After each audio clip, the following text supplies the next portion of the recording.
No, still can't hear you. Hold on.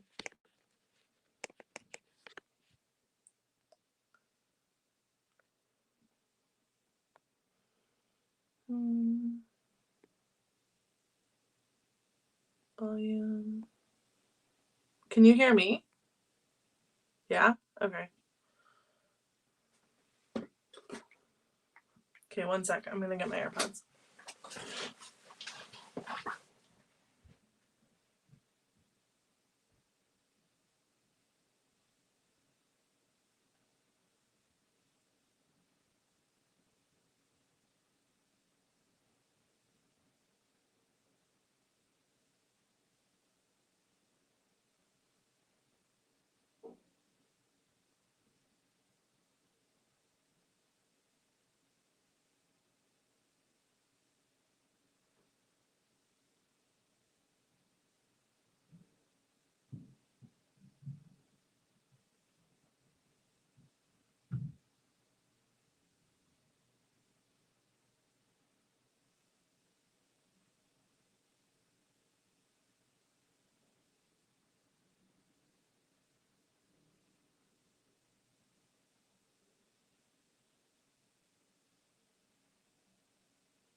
Let's see.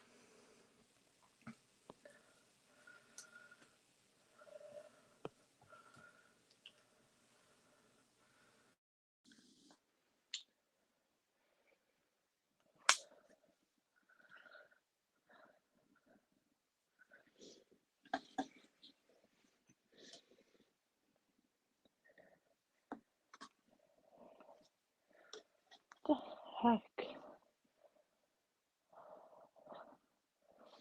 Let's try something else.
What's the best way to do this?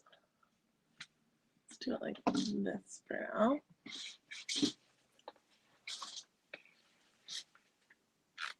Still can't hear you. Can you hear me? Yes. Okay. I thought it was for sure me.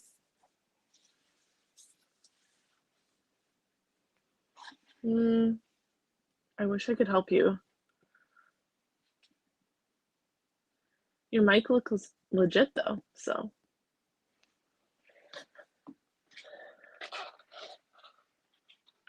Now go. Yeah. Finally. Yeah, it looks great when it works. So you can hear me okay now? Yeah, but it's like delayed, but that's fine. Hold on. Like we see your mouth move and then we hear you like a second later, but that's fine. That's fun for me. Okay, well, Okay. I'm going to go back on live to funnel people over here. And anyways, well, thank you for coming. I normally don't have these types of issues with this, but apparently tonight I did. It's all good. Literally everything I had tested, like I told you, and everything died. My phone is finally turning back on. It died at 7:40. Don't know. I was trying to do the same. I was on live, and then my phone just went dead. So then I tried to get onto my computer. My computer needed to re-download Chrome, so now I'm on my iPad, but we're here. It's all good. We made it. Well, I appreciate you guys. For everybody who doesn't know, Janelle, what is your handle on? Millennial Mat Leave.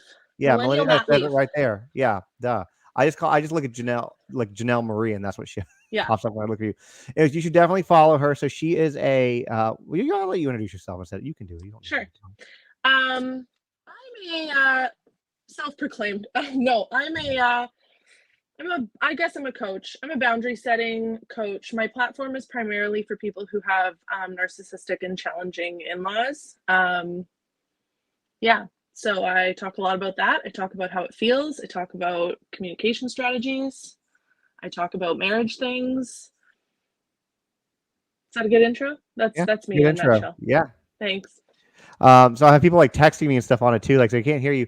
And she is very good. That's why I asked her on here. So as y'all know, my platform, which we talk a lot about murder now, did start off a very different way. We talked about narcissism and narcissistic abuse. You fully started off as narcissism. I did. I thought it was like a one-off video you stitched Shelby, and it was like you originally started in like the relationship narcissism space. I did. I completely morphed. Wow. I'll give you the synopsis on how that happened. Gabby Petito is how that happened. The case was blowing up, and I wasn't talking about it because I was talking about my stuff, telling stories and whatever. I even have a whole playlist, like narcissism playlist, story times playlist, etc. And my wife was like, "You need to sit down and watch this." When the Moab like footage came out, and I was like, "All right, fine, I'll sit and watch it."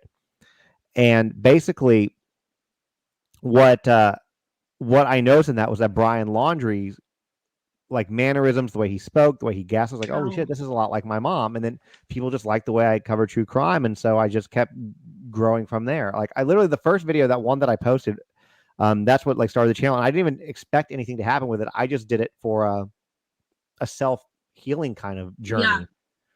And anyways, so yeah, that's how it started off, and then it morphed into true crime, and so I still talk about it occasionally. That's why like I wrote the book and all that kind of stuff, was because it's all so, but I bring it from the perspective of growing up in that. And what I really like about what Janelle brings to this too is, one, is her content is great. You should definitely follow her, and we are trying to get her to start a YouTube channel. We'll see if she does that, but that wasn't a very convincing look, by the way. Sorry, I'm so tired. I just went. My handle is Mat Leave because I'm Canadian. Fruits, if you guys can't tell, Canada we get really long maternity leave, and I'm just back to work. So adjusting to the day-to-day work and 2 kids and social media now is like to add podcasts, YouTube. Like, I know it's a lot. I'm just tired, Justin. Yeah, I get it. I'm exhausted, and I have all of those things, so I get it. God. But if like there was one thing advice I could go back and tell myself when I started this, is that I should have grown YouTube at the same time I was growing. I know. So Instagram's just kind of there, being Instagram, but but what Janelle brings to the table is toxicity from an in-law side. So, if any of y'all have questions, you can ask, or we can just I'm sure between the two of us, we could fill the void. Whatever. We can. How do I view the comments? Do I just keep the comments open and assume they can see me? Like it's not like Yeah, they can see you if that's the case. I can see the whole thing, but you should be able to hit the comments button. And you should be able to see everything. I would I hope or think it's because I'm imagine. on an iPad that it's like, but Oh, that's fine. maybe so. Yeah, on the computer you can see more, but if you can see it there, they can still see. Because if you're doing it right now, I can still see you fine. Okay. Okay, cool. I also don't see like maybe there's just not that many comments yet, but I can see like all the comments within one scroll. So Okay, is yeah, that's that kind of how it works. Yeah. okay? So, Okay, cool. um, so I don't, so I watch your content and I know your content, but I guess since they haven't asked anything yet, and I can give you my background too a little bit more, but like what kind of got you into talking about this? Yeah, so I on my TikTok page and on my Instagram, it's sort of a boundary of mine that I've never dug into like the nitty-gritty of my relationship with my in-laws or my in-laws specifically. And I think that there's a lot of reasons for that I can explain, but the general reason how I got into this is just I've had almost since the get-go a challenging relationship with my mother-in-law and have gone through really the whole cycle of how it feels. And I'm lucky that I have a partner who completely supports me. And so sort of realizing that relationship had sailed, like it wasn't, and I recognized that there was probably a lot of people who felt like I did, and yeah, it started by just a couple of trending audios. I made kind of in-law esque themes to those like trending Yeah. audios on TikTok that went really viral, and then I sort of leaned in, and I have a master's in business in leadership and communication, and I do a lot of coaching and human connection and strategy work at work. And so I sort of morphed into this safe space for all the women who never wanted it to be like this, but are trying to understand, okay, why doesn't this woman like me? And what did I do wrong? And yeah, now I'm making videos. I don't share my personal, like the ins and outs of my story because first and foremost, relative to like I would say at least 50% of the people that have challenging in-laws, mine isn't that Jerry Springer. Like mine isn't like, I don't have the story where my mother-in-law stood up at my wedding and screamed at everyone or barged into my delivery room. Like I don't have stories like that. I have routine toxic behaviors that I'm not qualified to diagnose someone a narcissist, but I think that they're trending that way. And it's more so just the like over time how that just sort of builds up. But I don't have like I have a couple of story times that would definitely get some views, but I don't have like a really like holy shit, like, and so I don't share my own situation for that reason. The other reason is I just feel like it's different when it's not your own parent, Like I think there's just always this line where like I get it's that. not, you know what I mean? Like I do, but not that in playing devil's advocate on that, when the story happens to you, it then becomes your story too. And if they don't want the I story told, completely I know agree. you do. I know you do. I completely agree. And I have considered the other thing is I'm still in a place where I feel confident talking about it and I feel confident about the decisions that I've made and that my husband and I have made. But I see like for instance Shelby, the girl that you stitched when you made that video, Yeah. she was only sharing personal stories. And I just like that looks like it's exhausting when you're doing comment reply after comment reply, clarifying with people your own Yeah. story. And so that too, I'm just like, I have enough content without having to open my situation for the internet's opinion. So No, and they do have we'll an see. opinion.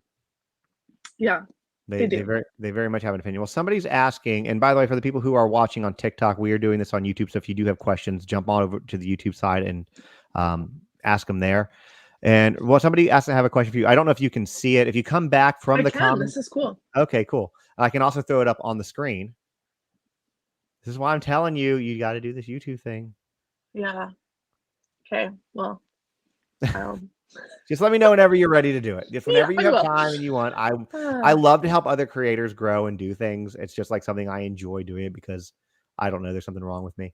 And No, I can appreciate that. It's quite fulfilling to help other it people is. succeed. It So is. And if I can give an emoticum of like advice or help on what I've learned throughout this journey, I'm very happy to share it. So whenever you are at that place, let's just let me know. thank you. I appreciate that. Do I read the question aloud or do I assume everyone Well, can yeah, see it's it? up on the screen so people can read it. Okay. So however you want. My boyfriend stood up for me. Well, it says looks like there's a part two. Where's the part I'll two? when you finish. Yeah, well, I can if you can read if you want to read it, then you can do that, and then I'll post the part 2 up there. Yep, How's that? I read it. Yep. Okay. And then there's the Okay. second part. Any advice on being okay with him still having a relationship with them? Okay, well, obviously I didn't read the first part clearly enough, but I'm assuming it says your I can put it back up. boyfriend's not ready to go no contact. It's Any what it says. advice? Yeah, it says I have always had a weird relationship with my in-laws. In September, I was Yeah, yeah. physically assaulted by my in-laws. My mother-in-law denies it. My boyfriend stood up for me, which is good. And the day for me and the day of, but it's not ready to go full new. But he's not ready to go full no contact. I am. Any advice on being okay with him still having a relationship with them? Like, is this a place where we're giving like palatable responses, or is this where we're like shooting from the hip? Whatever you want to do. This Like is my gut feel, and I can totally. So I'm still gonna preface it with like empathy and compassion, but like, do you really want to spend your life with someone who's okay with people physically assaulting you? Like, I think if that's not up for debate, like they put their hands on you, to me that's like full stop. Like that shouldn't. I, Yeah, I would tend to agree with that statement. But if you do want to stay in that relationship, then I mean, you set a boundary. Say, you know what, if you're going to have a relationship with your mom, because it's because I feel like and maybe you disagree with me on this, and you can please do if you do. I feel like you walk a fine line when you're trying to tell your partner, hey, you can't have a relationship with you them do. because then it's like, well, when do you become as bad, in the eyes of them, and that's that just becomes ammo.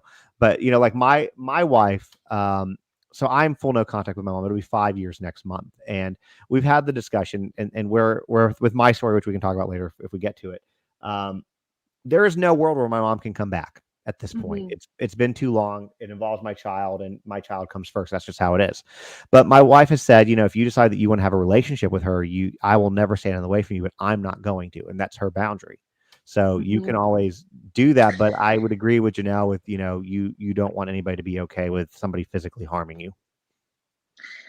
Yeah, I think that like very often, whether it's like physical violence or emotional abuse or any psychological tactic, really, for some reason, there's this line when it's a parent versus truly anyone else in society, like because she's, or maybe a sibling, but like people tend to give parents like all these chances and asterisks, and I still just think that like at the end of the day, you're not living your life with your boy from your boyfriend's perspective.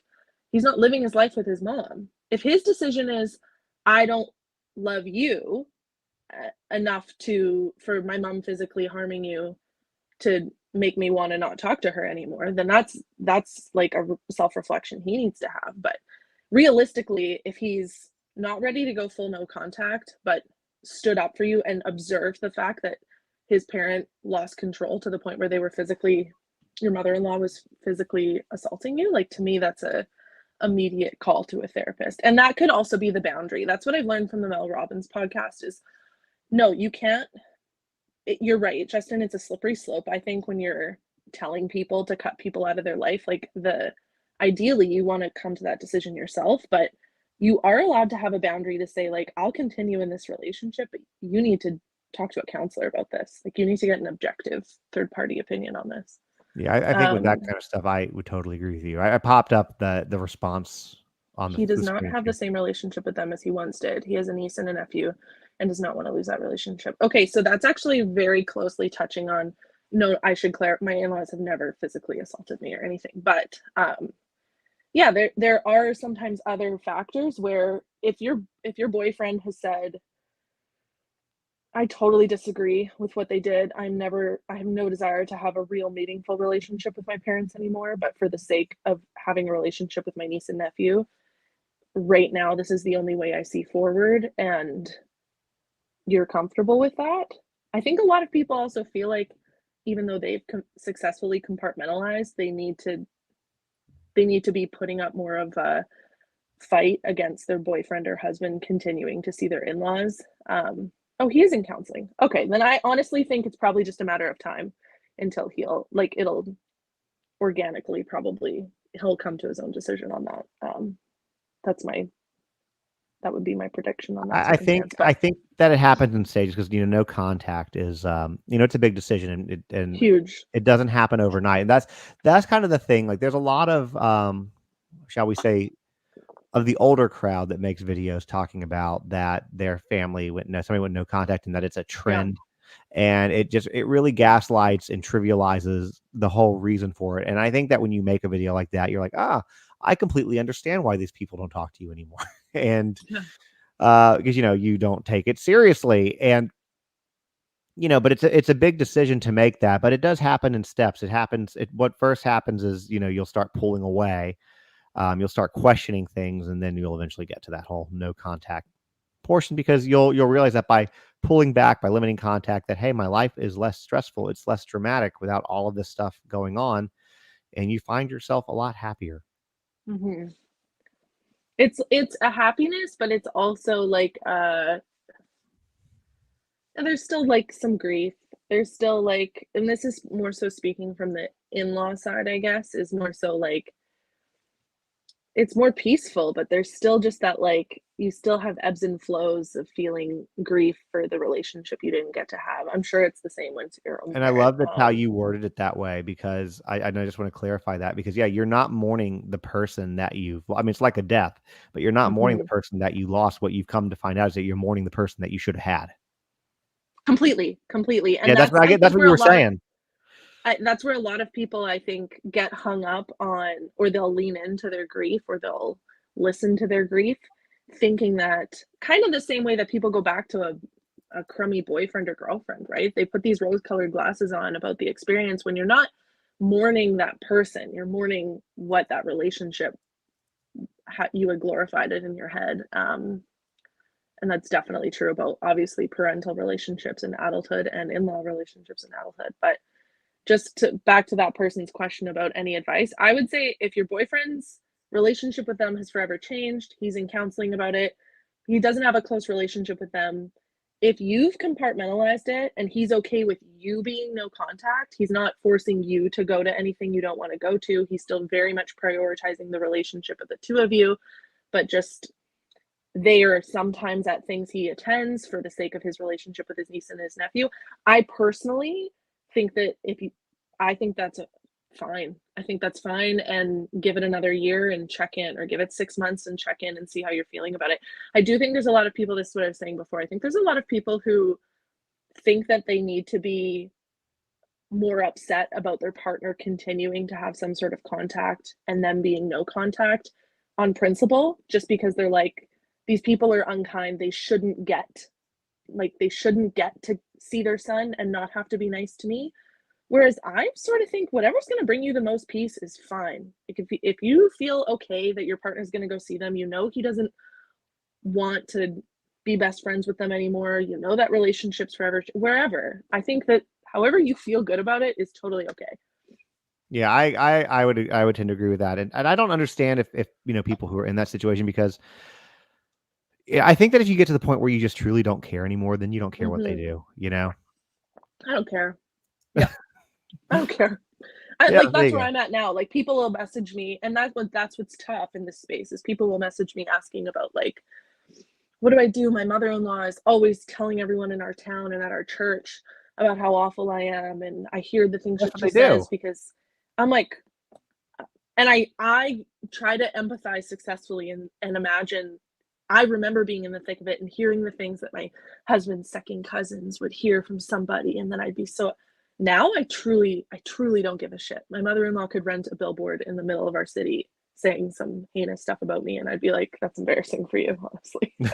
That's because when people, you see it. And okay, we got some questions now that we nudged them a little bit. So what is the definition of a narcissistic person? I mean, if you want the Oxford version, it is a person who has excessive interest in or admiration of themselves. Basically, but basically what it is it's people who think essentially the world revolves around them, that they are the most important person.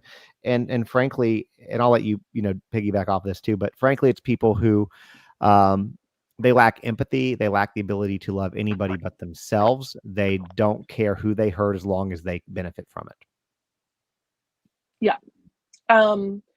I tend to shy away from using that word in my content when I can, because like I've said, I'm not a licensed therapist. So, and it's not like, so I don't feel qualified to diagnose someone as a narcissist necessarily, but I've done a lot of reading on it now. And yeah, what I would add to that is just, there's a lot of, it can look like the big CEO, everything's about me, stepping on people to get places. It can also look real victim-y. So it can look really, like just a very have not. Everyone's got it better than me. Everyone, and just not thinking that everyone is making the decisions in their life specifically to hurt them, when that's just not the case. And so that becomes lots of guilt trips, lots of manipulation, lots of gaslighting, lots of like grandstanding, really over dramatizing like medical events and that sort of thing. So those are more so symptoms instead of the definition of a narcissistic person. I think you defined what a narcissistic person is. I think it's funny what you just said. Not funny, haha, but just ironically funny. Because we're talking about my mom. So at our wedding, you had said, "Oh, I don't have this big wedding event." Well, let me tell you what happened at our wedding. Okay. First of all, you might not know this, but our wedding was televised. We were the pilot episode for a TV show on CMT. I shit you not. It was called The Swan de Rosa. You can go, if you go to the link in my bio on justontiktok.com, you can, if you want to bore yourself for 30 minutes, feel free to go watch it. I will. Okay, feel free. I don't have a beard there, and they put too much makeup on me, and I look like I belong in a coffin as opposed to standing at the altar. Nevertheless, my mom shows up wearing all black. Okay, and this isn't, and well, hold on, I'll get to this. She shows up wearing all black. She fakes a seizure while we're there, and then when she goes into where the bride side is, she goes up and like hugs every single bridesmaid that's there, even though she's never met any of them, and completely snubs my wife till one of them calls her out and says, "Hey, aren't you going to like say hi to the bride?" But apparently, so at our wedding, we did this like Gatsby themed thing, and there was a speakeasy, and apparently there were cameras in there. We didn't know about this till like well after. And apparently everybody was talking shit about her. We've never seen it. We don't know where that footage went, but apparently that did occur. But yeah, that's what happened at my wedding. Yeah, faked a seizure, snubbed the bride, wore black. That's bad, but so like that's television, man. That's. But none of that was on television. That's the part. That's the sad part. Their show would have probably made it if they showed all of that at first. Oh my god! Oh, it didn't make it. No, the show lasted 6 episodes. We were the pilot though. In our wedding, we got like $100,000 wedding, and we were out of pocket total $3,000, which was for the dress. That's sweet. It was sweet. Did you still get gifts? Oh yeah. So did everyone in your wedding have to like sign a consent form? Yes. Oh, okay. Yeah. Cool. Yeah, that's giving narcissism. It's giving narcissism. It's giving narcissism. It's a little bit. It's giving narcissism. Yeah. And I'm with you. I don't like to use the term narcissism. I put it up here on the thing because that's what most people recognize. But I prefer. I know. I really say toxic. But usually I'll say narcissism and toxic. No, well, there's also, I think, a lot of creators who aren't licensed therapists. Me. And I mean, I'm all for therapy, of course. Shout out to my therapist. I'm all for therapy. I'm all for qualified individuals doing their craft, of course. But I do think an unqualified person is allowed to talk about narcissistic behaviors without, like, a Google search will tell you what a narcissistic behavior is. And if someone is exhibiting a narcissistic behavior, I think creating content around it and illustrating with examples or skits or whatever what that narcissistic behavior can look like can help someone identify it without, you're not diagnosing someone a narcissist, but there's definitely certain key behaviors. There's telltale sign. Yeah. And the issue is most narcissists don't get diagnosed because most of them think that they're perfect. Like when we've recommended in the past, but my father is the same way, but he's a different, my mom's a malignant narcissist. I mean, I'm throwing a diagnosis at her, even though whatever. My dad's just a very selfish one. But with oh man, yeah. I forgot what I was about to say on this part. Well, I'm having an ADD moment at the moment. Hold That's on. fine. I don't remember where I was. I I don't remember where think it's going, but yeah, my mom's malignant. My dad is not. a lot of mothers-in-law, I'm gonna look it Counseling. up again because I just had it the other day. Um, I was looking it up with a client. Most mothers-in-law that I've like your garden variety, passive aggressive, bring the kids to come see me, we're not going to come see you, make no relationship with their daughter-in-law, talk shit about their daughter-in-law, and then cry that their son and wife don't come to Christmas.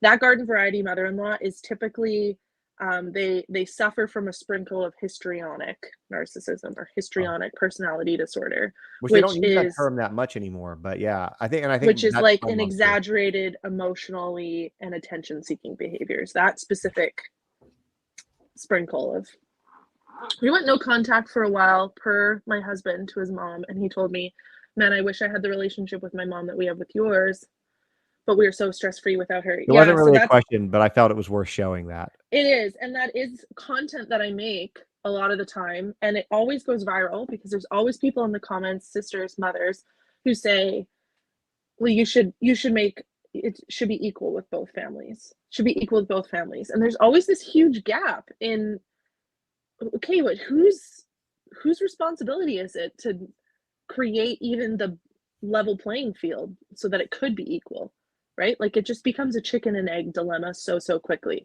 You have the close relationship likely with your parents, as in the Caitlin. They have the close relationship with her mom because her mom is also probably kind and welcoming and non-judgmental and right. And so Which makes you want obviously to be that around them. Yeah. right. And so I think a lot of these situations they get put in this weird circumstance where like you're not dealing with just humans having a relationship anymore. It gets put on this weird parent child pedestal even though everyone's adults where you're always going to keep coming back because they're your parent. You're always going to keep trying for that relationship because they're your parent when like ultimately as we just listed, even if you're not on social media, everyone's got this like laundry list of priorities and tasks they have to do in their day. Why would you add go the extra mile for an asshole to your list of things you have to do in That a should be on week? a You wouldn't. t-shirt. I don't know how you need to phrase that, but that needs to be on a t-shirt and you need to sell that as merch. Like, why would I want to go to the extra mile for an asshole? Why? I think it's good Like merch. I'm just saying. everyone's busy. Why would right? And that's the content that people are like, but she's Hmm. your mom. I'm so glad my But I'm her daughter-in-law is kid. not like But I'm her kid. Okay, let me say this, and this took me a long time to get to. So I think first of all, I love the fact that this has always been a taboo discussion, right? Is speaking out against your mom, it's your mom, whatever. And it's really starting to become less taboo. More people are talking about it. Creators like yourself, creators like me earlier when I was covering that more often. A lot of people out there talking about this. And one thing that was really interesting to come to the realization of is if I wouldn't let a complete stranger or my friend treat me this way, why the hell would I let a family member, much less my parent, treat me this way? completely. And And I I would think that when you put it in for that perspective, like because frankly, your parents, your parents specifically, should treat you better than a complete stranger. should treat you better than arguably anyone else other than Yeah. perhaps your spouse. Yeah. And I've made content about that too, right? I've talked about how it is not your daughter-in-law's job to love you unconditionally as a parent-in-law, truly. Like that's the ideal. You would love to get to that point where you have some give and take in that relationship, but the fact of the matter is the deal is still you're the parental figure in that dynamic. You love your child unconditionally, and if your child loves this person and respects this person, I don't think it's on the child's spouse to facilitate or manufacture that relationship. I think that that's an unreasonable expectation. And on the subject of you wouldn't let anybody treat you that way, why would you let your parent treat you that way? Yeah, I've also just talked about generationally, not only are people more readily speaking up about their mental health and how different family dynamics look and saying, I don't have to tolerate this. Also, the trends are, which I've definitely seen in my paid client coaching base, women in particular, women are meeting their mothers-in-law in general, later now. They're not getting married as often at 18 or 19, where they're still, you know, pretty much a child. And maybe, no, like very often these women, much Well, you like can say myself. child because your full frontal lobe's not even fully developed till Right. 25. So I met my mother-in-law at 25 years old. I was a professional engineer already. I was living away working on a construction site. Like, I tell grown men what to do for a living. I'm not gonna just all of a sudden, and there's so many, whether you work in engineering or not, like it's just so much more common that women are established in their careers, established in their sense of self, established in their um, self-confidence and their friend group, hopefully. They're not in a position where they're going to tolerate mistreatment readily, right? They're Right. They shouldn't, at grown-ups. least. They shouldn't. No, they shouldn't, and nor should people when they're 18. I'm just saying, I think that's why it's becoming so much more prevalent, just because these are already women who have had to make strategic decisions and had hard conversations in their life. They've probably had a breakup or two. They've had a friendship fall apart. They've had hard emotional stuff. When the mother-in-law comes in with her wild antics, right away, it's like, It's like, I don't got time for this. I Yeah. don't have time for this. Pass. No. Yeah. I think I would tend to agree with that. And one thing I'll say about Gen Z, which, I mean, I know you and I are obviously millennials, but one thing that I'll say about Gen Z is they just do not give a fuck. Like, they're not tolerating it from anybody. They just don't care. And I respect that about them. That's one thing I gotta do. say. But I also will have to just say that, we walked so they could run. That's all I'm gonna say. But We did. Sorry, like, Gen Z, if you're like watching. there's a comedian I really need to send it to you maybe when we get off this thing that talks about millennial versus Gen Z, and it's like my favorite video on the internet, period. But it's a comedian, anyways. But yeah, I do remember what I was going to say earlier. We were talking about therapy at the time before we go to the next question. Yep. When I told my mom, hey, I really think that I don't remember how I approached it. I try to be very nice about it, like about therapy. And she goes, I already have a therapist. And she tells me that you guys are the problem. I'm like, okay, yeah, you have a therapist. Sure. Cause yeah, but that's what they do, is they just, whatever. So here's Jill's question, which is, do narcissists truly believe, or toxic people truly believe, their opinion, point of view? Like, are they right and only right? I always like to say that they may not be right, but they're never wrong, but I'll let you take that. Yeah, like, I think you're never going to logic your way to a solution with a narcissist. If a person is a true clinical narcissist, there's no amount of logic or rationale that you're going to be able to use to have them see your circumstance. If a person is a true clinical narcissist and they disagree with you, they may, this is my understanding at least, they may arrive at a place where they've decided that what you have that they want is worth them pretending that they agree with you, or a performative apology, or, right, like, say it's a grandkid situation, or they may say, okay, but they won't actually. And I think in general, narcissists go down with the ship. Like, they're not going to Oh, give they in. will. 100%. Yeah. It doesn't matter what they are. They're going to do what they can to look right. They'll do what they can. They go on smear campaigns against you. They do. It's a ton. In fact, my father, when we first got in, I made a video. I never mentioned it was about him, but he knew it was about him. I left it very generic, and then so his response was to create a video talking about me, and I'm like sitting here like, you really? I told him offline. I was like, I blocked him on TikTok and everywhere, and I said, I did. He's on TikTok. My dad's on TikTok, and I blocked him on everything. And I sent him a message. I'm like, you're sitting there with like 1,500 followers who you got from me, and I'm sitting here with 1.2. Do you really want to go down this path Yeah. with me? Because you will Bring lose. it, bitch. You will lose. Every time you will lose. And so finally, he with his little video, nobody agreed with him, and all said how bad he looked, and so he eventually took it down. But anyways, it's what they try. They try. God bless them. They try. But from your own mental peace, that's more so what I meant about, like, if a person's a true narcissist, you're wasting your energy trying to get They're them energy to see. vampires. Yeah, like, you're Yeah. wasting, and honestly, the more attention that they can like suck out of you by continuing to bicker with you and argue with you is just feeding their desire to have chaos and attention. Yeah. So Yeah, that's exactly what it is. so they do think they're right. They do think there's no other way to see that perspective, right? Like, they may not be right, but they're never wrong. yeah. So, which should also And be that's what I mean about, like, there are mothers-in-law in particular, like, that's the part to me and so many followers that I've connected with that I just, like, I can't figure it out. Like, my mother-in-law, as an example, has 3 sisters. She has a mother, she has cousins, she has some friends.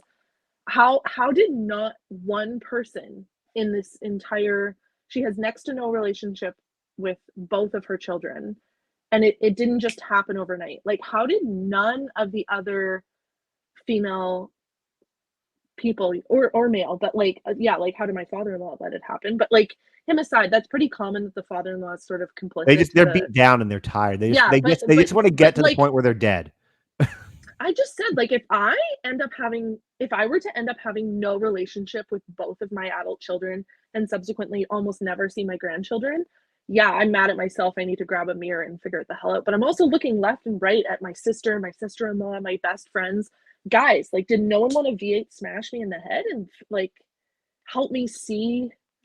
I just struggle to understand that every single person in her life wouldn't have said, but devil's advocate here, maybe. Because they don't want to get involved. They don't want to, and a lot of times they don't feel like it's their place. And I think that Totally. part of it, like, so my mom going into that situation is one of 5 children. My grandmother, who will be 91 in February, is still alive. And my mom has a relationship with, out of all of these people, her siblings who are all still alive, her own mother, her own cousins, the only person that still has a relationship with her is her youngest brother. The only one. But she's not the problem. She's not Everybody the problem. else is. Yeah, I also want to know, like, how, because I've wondered that as well, and maybe you've read up on it, but how narcissists like come to be. Like, is it hereditary? Is it a symptom of childhood trauma? Like, It can be. how do these people end up the way that they are? So yeah, it's a very interesting question, and I can't say that I've read up on it to the point where I'm an expert. But what I did ask, so okay, a little bit of background with my situation. When I finally took the rose-colored glasses off, and I started like realizing, well, I've heard all these stories for like the bulk of my life, and my mom is the victim in all of these stories. We just told her we were expecting a child. She completely cut us off because of that. Weird.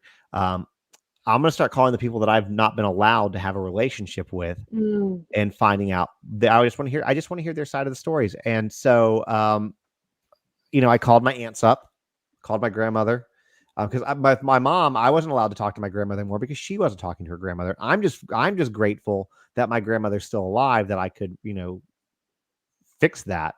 Because, my mom did this whole song and dance as to why, they victimized her. And what was very interesting about everybody, from my mom's former best friend to her, her siblings, to my cousins, to her cousins, they all told me similar stories to what I had heard, except in every single one of them, they were all the victims. And these aren't people that all talk to each other either. They're people from all over different parts of the family. And it was basically the same story from all of them, which was I found that very interesting. So what I would encourage anybody to do, if you're at that point and you're questioning it, reach out to the family members that they don't speak to, your mom or your dad doesn't speak to. So, because you might find yourself to have you might find interesting information out. Yeah. I bet you're totally right. That's been a lot of work that I've done with my husband, and my sister-in-law has done with her husband. My sister-in-law and I are married to brothers. Still stories from their childhood. If the 4 of us are together, one of the 2 of them will bring up some story about like some person in the community. They grew up in a small town, and my sister-in-law and I kind of take turns deciding who's going to call them out on the fact that that person might not actually have been as bad as you were made to feel like they were. Like, that person may not have been whatever this certain story is. It's funny. I'm smiling because I've heard those same stories with my mom, with her sisters, and these these random friends that are all the problem. Everybody, every lady at work, every person, you know, and even each other, like the work that my husband and his brother have had to do to like like they're close now, but they've had to really have mostly it's me with my husband, my sister-in-law with her husband, conversations about, you should have never known that about your brother. It was totally inappropriate for your mom to tell you about whatever frustration she was feeling towards your brother. But it's to pit them against each other. That's the point. Pit them against each other, or complain about one. As soon as one pissed her off, she would call the other one to either triangulate or to just complain. And sometimes they'll still both kind of reference those situations. And like my sister-in-law and I both like stop it dead in its tracks. Like, that's not, you were 20, your brother was 17. That's not inappropriate. My mom has never said an unkind word about my sister to me, ever. Even in like the thick of it, we were two, 20 and 18-year-old living at home, going to university, and one of us wore the other's Lululemon leggings, and we're so mad, and we're calling my mom, and my mom would just be like, you guys got to sort it out. Like, you guys got to, like, my mom would never like take a side or anything, My mom would. Yeah, of course, I bet she would. My mom would never take a side. And even to this day, if I'm annoyed with my sister, I would never call my mom to complain about it, because my mom would just, she'll let me talk, but she's not going to give me anything. She's not going to commiserate with me. She's going to gray rock you. So yeah, she is.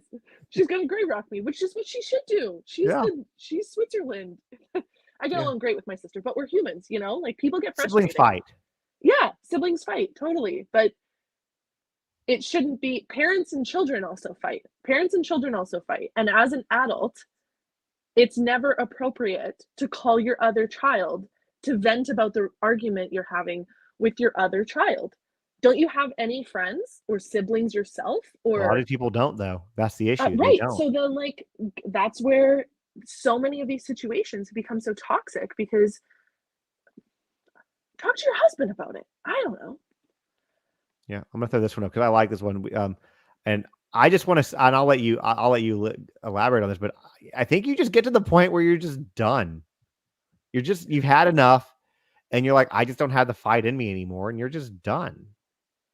Yeah, what I've learned, a lot of these situations look like when they're similar to this person's, where the husband or the boyfriend is still having some contact with his family.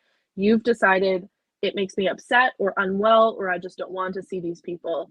It becomes, for a while, until you get to a good kind of homeostasis, for a while, it's like anytime they're looking at their phone, or anytime they take a phone call from someone in their family, you sort of just feel like, oh, are they talking to their family? Would they rather be like it? It gets really toxic for a bit in your own head, and that's what I help a lot of clients with, actually, is just reminding how to recenter and just remember that this is all gonna pass. Like, as long as you two are solid, find something that works for the two of you, and as long as that works, just give it time, because then you will get to a point where you literally don't care. Like, if you're not seeing them, enough time passes, well, you're 5 years in, right? Like, enough time passes where you're just like, they're living their life, you're living yours. It's weird because it was the first couple of years were really tough. Really, I mean, and really the holidays in particular, because the thing about these situations that a lot of people may forget is that these aren't black and white situations. There's gray areas. I have a lot of wonderful memories with my mom. Christmas was always, a blast, typically, because she was absurd with Christmas, as am I, and it was fun. And so, I would have a tendency to miss her more around Christmas, and I still will miss certain events. But I'm at a point now where I'm just like, she's had 5 years to make an effort, and she's made nothing. So it's so sad. That's on her, but it's what's sad. I think the saddest thing for her is that, and I mean, obviously I'm a little biased, but my daughter's amazing. She's smart, and she's funny, and she's cute, and she's sweet. And that's, my mom gets to miss out on that. But, that's on her. But the thing is, Yeah. it's also like, is my daughter really missing out though? Because my brother's older than me. He's got 2 children, and I've seen how she treated them. She at one point gave my niece, when she was like 3 or 4, the silent treatment because she didn't like something she did. A freaking little toddler. Like, yeah, she, and it was funny. So I have a half sister who I also was not allowed to talk to because my mom didn't like her, and her and I now have a phenomenal relationship because I Oh, called her that's good. after all of this. Yeah. And I was telling her, like, I was like, oh yeah, it's like, I think I had heard that, my mom had not locked, my niece's name is Natalie in a closet as a punishment. And she's like, oh my gosh, she used to lock me in the closet all the time. These are people that don't know each other. Like my half sister and my brother don't speak. My brother's very interesting because my brother just gray rocks everyone about literally everything. And my brother, I think, is narcissistic because that was his coping mechanism, or at least his Yeah. tendency, is he is just completely it was so emotional, sometimes physically, but emotionally abusive in our house, that his coping mechanism was to completely withdraw and do things outside the house. So that's what's important to him. But yeah, I would see how she treated these kids. So my daughter's not missing out, but then, No. but then she starts asking me questions. Why haven't I met your mom? And so then I had to write a book. So, it's, it is what it is. But yeah, I think with this question though, yeah, you just get to a point where it's exhausting to fight these people for years on end. Hmm. You just get tired of it, and it's not worth it anymore. I always tell people too that like these you can put these issues in a vacuum. Like if all other components of your relationship by and large are you don't have any complaints, like it's truly like everything is great about your relationship and this is the one thing that is causing this, to me, I think that that's a really good sign to, yeah, obviously if you can get to a really good place with that, then everything's great. But in the meantime, until like keep just having these check-ins. Nothing needs to be like sorted out, etched in stone. This is how we're going to deal with your family forever and ever. Amen. Decided today. I think if all other aspects of your relationship are so fulfilling and joyful to you on like 99% of the time, to me, that's a really good opportunity to compartmentalize this shit. Park it in a box and okay, maybe he's gonna have a relationship with his family. Maybe he's gonna see them sometimes. He very much loves you. He very much wants to spend time with you. You don't have to see them. He's not forcing you to see them. I have a lot of clients whose husband is not okay with the fact that their wife is going to be withdrawn from the family. If that's not the case, to me, that's just give it time and it'll If they're on that path already, they're going to get there because they're going to get there. Yeah. unfortunately, there's no other way.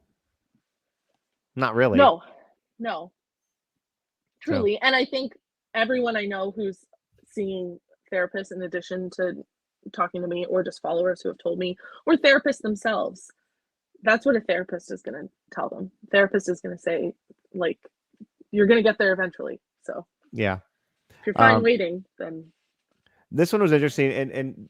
And Judy, I've heard a lot of Judy's story over the years, and so her question is, what do you do when the narc in your life is the father of your child? So basically, raising a child with a person like this. This one I don't have much advice for. I'm just gonna punt it to you. God, I end up on that side of TikTok sometimes, and I'm like, It's like, what did you get yourself into? I have nothing but empathy for these people because I think there's a lot of factors that go into how someone finds themselves in a relationship with a narcissist.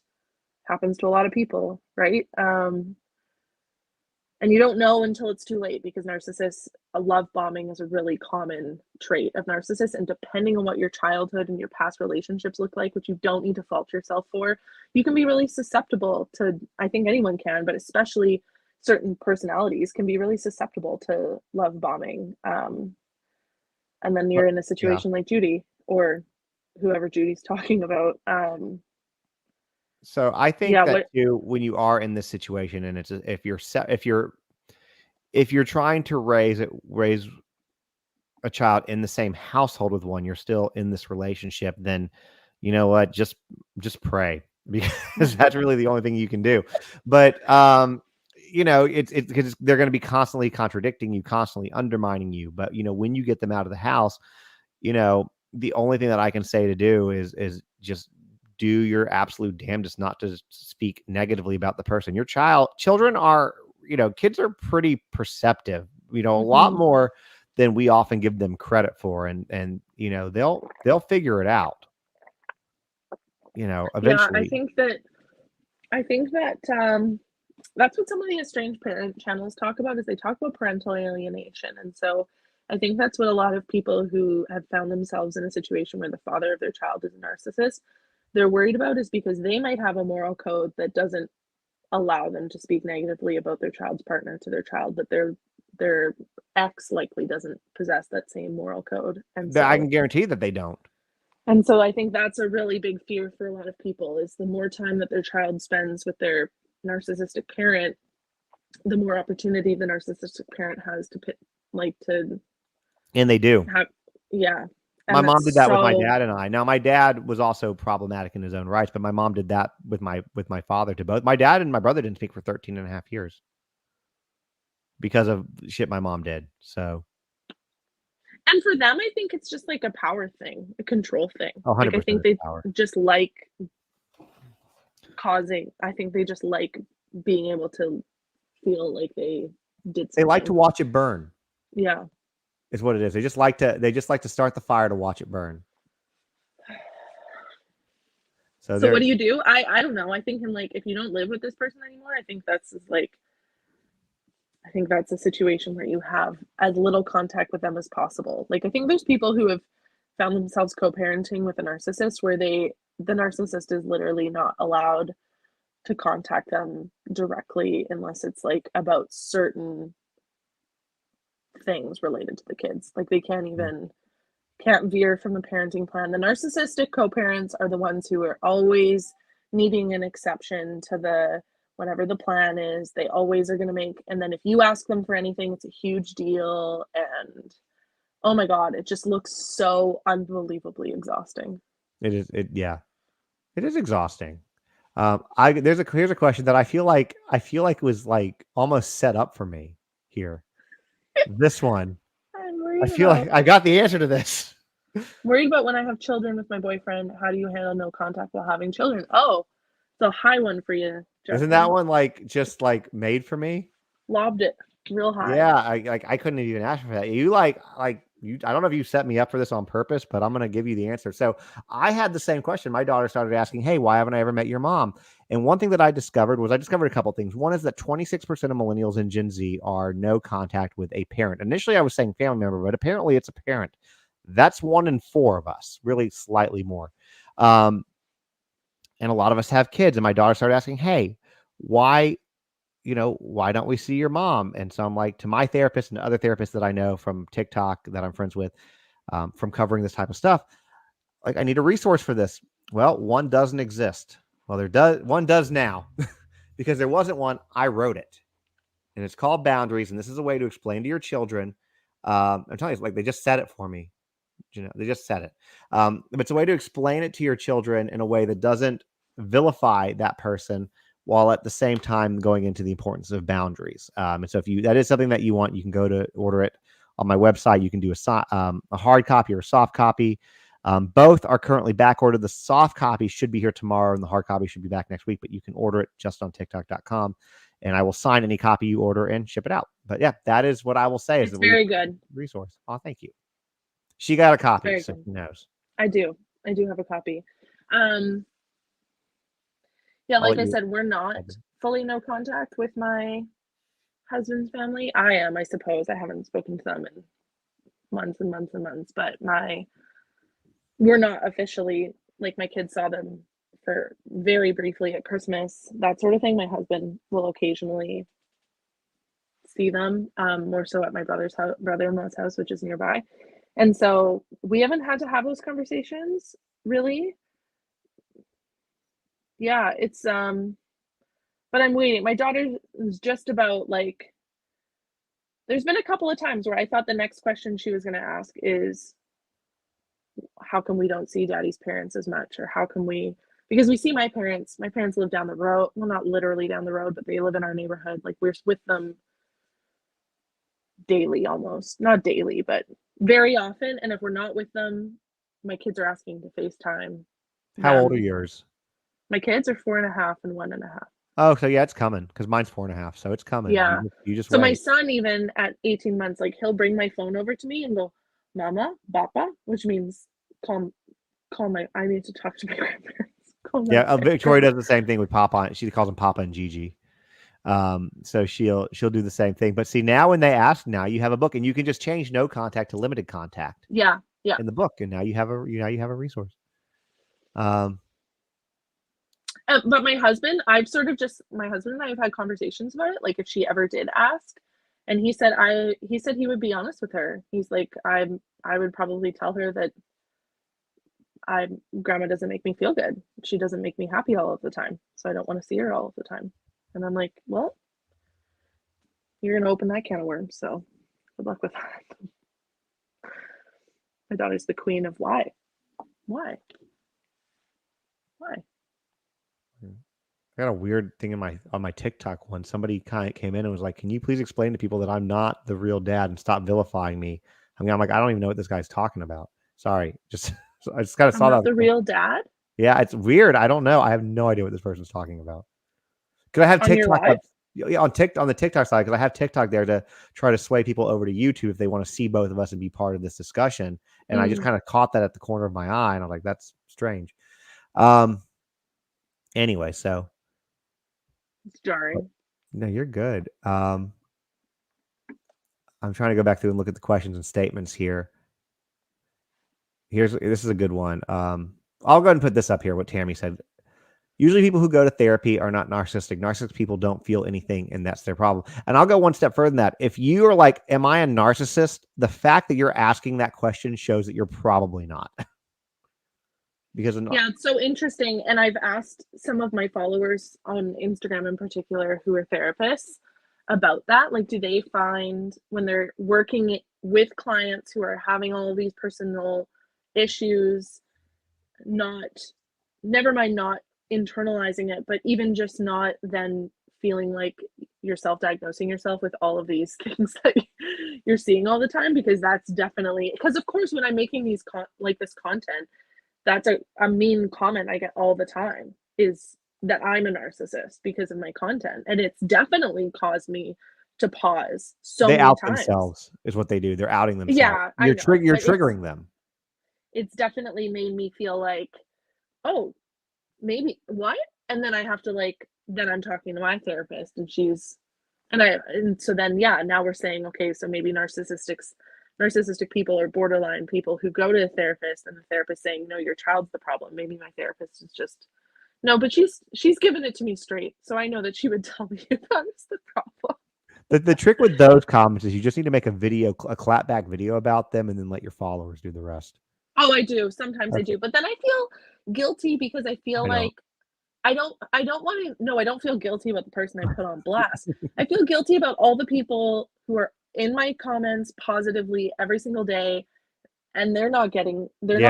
You got to give them one. You got to give them two. Yeah. And so, but then I feel like I can't give them their own video without then very often the positive comments they're leaving. If I were to make a whole video about it, it would just look like I was pumping my own tires. And I'm like, I don't really want to do that either. Well, you can use the comment and then make a video about the next subject and just, say, I threw this comment up because if somebody's on my comment, just give them a little love.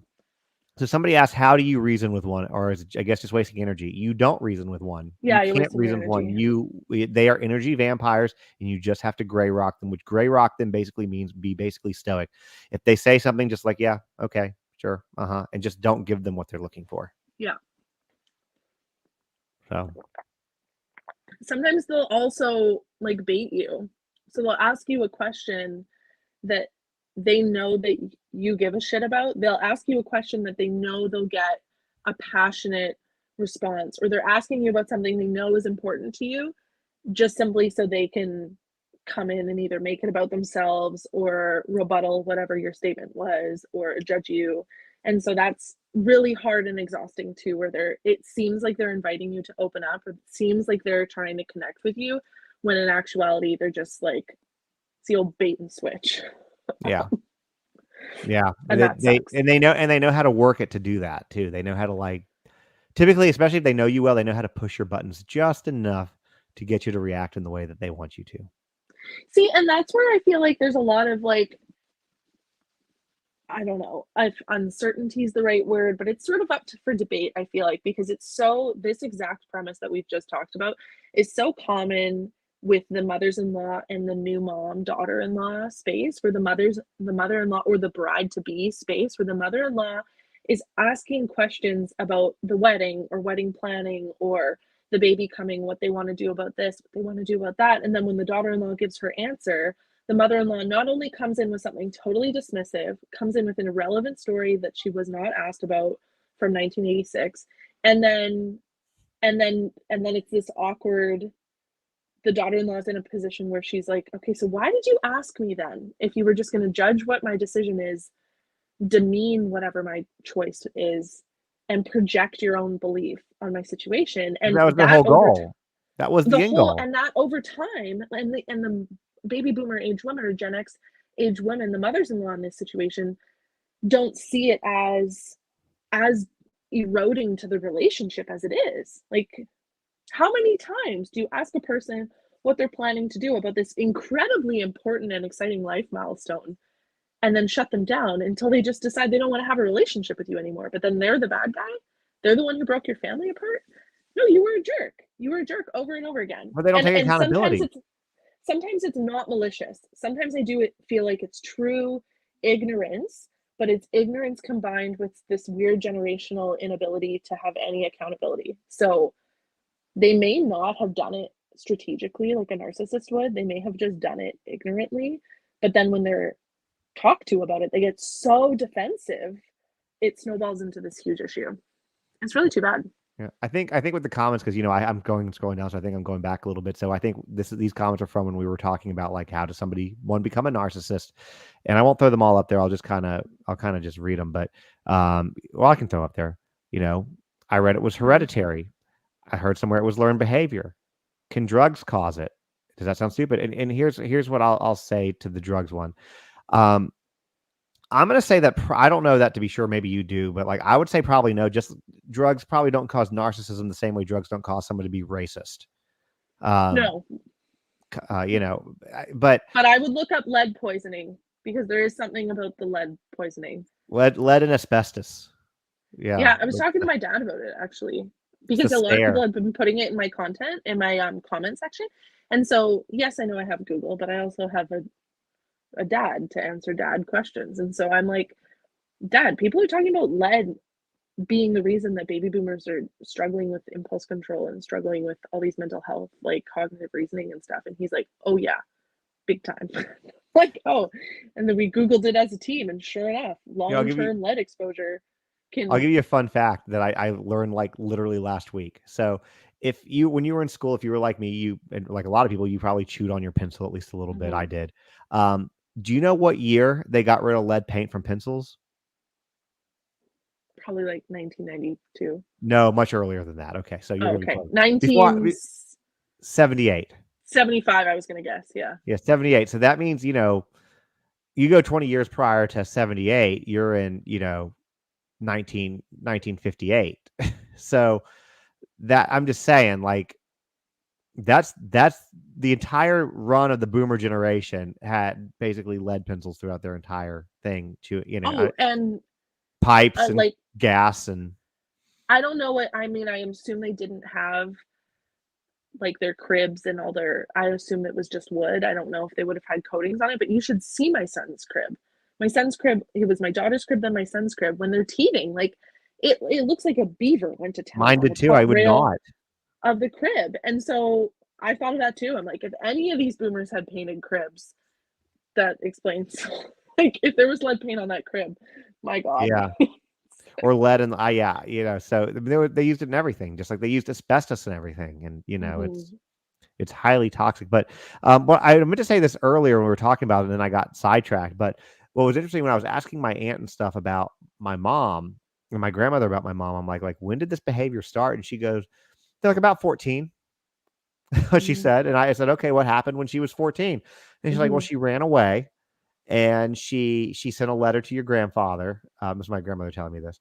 That said basically that you needed to, that she left and that he needed to see a psychiatrist, and she wasn't going to come back till he was willing to go see a psychiatrist. And my grandmother wrote her a letter back and said, no, you're the one that needs to see a psychiatrist. And I don't know what happened, but apparently even my aunts too, they're also that around 14, this is when this behavior kind of started. So clicking into that, puberty years. I wonder what happened. Yeah, I don't know. So because none of the other ones are like that. She's the only one. So I don't know. Hereditary environment, maybe trauma. Trauma. Because let's be real too. A lot of that generation's parents weren't exactly easy on them. No. Like I love my grandfather dearly. He was a wonderful grandfather, but none of his kids, every one of his kids will say he was a shitty dad, and he was, and he Mm-hmm. ruled with his iron fist, both figuratively and literally. And that's just how they were. That's trauma, whether they want to think so or not. They like to think that getting hit like caused them to behave well, but it didn't. Yeah, so like this is a perfect example of exactly this line here. Like on the tip of my tongue is me wanting to interject with my suspicions about my Do it. own mother-in-law. And no, but for me, I'm just sort of like that didn't those are things that I've heard, or and not like anything bad. I'm saying more so just even the details of her childhood, like just even her upbringing, anything like that. That isn't something that directly happened to me. And that's where, in terms of sharing personal stories and stuff, it isn't my family, right? It's not my grandfather, it's not my mother, like your situation. It's so then I just, for me personally, I'm like, and I completely agree with you. In terms of sharing personal stories, you're right. I would feel totally comfortable sharing what happened at my wedding, what happened at my baby shower, what happened at any of these things, wedding rehearsal. Oh my God. I would feel comfortable sharing those things because yeah, I'm allowed to share my POV from what happened in my life. But then I think a natural progression to that is people starting to ask just more questions in general about my mother-in-law. And I feel like that for me also becomes like a Well, you had to yeah, cap it some. I Like, don't need, and also just like I don't need to. I'm trying to also at the same time build a personal brand here, so to speak. Like I don't need is my personal brand. I don't need to grow a personal brand about my mother-in-law, yeah. No, I get that, and I respect that. So, Dramero here keeps asking some pretty darn good questions, and I'm curious why it seems like I'm attracted to narcissists. My daughter's father was very toxic. My boyfriend thrived in a toxic environment due to mother-in-law upbringing. Is it a thing? It's for sure a thing. I, again, am not qualified to tell you exactly why. Maybe Justin is, but I would say it's definitely a thing, and a professional can help you unpack well, I can tell why. you that from the toxic environment thing, I like to use the word drama. And when you grow up in this constant chaos, constant trauma or drama and trauma, you kind of miss the drama. And sometimes you just want to stir the pot to see what happens, which I do occasionally, just because I'm like, but that's also what my clapback section for on TikTok is. I'm like, you know what? I'm feeling a little froggy today. We're just going to go Yeah, ahead and spicy. Yeah. we're feeling a little spicy.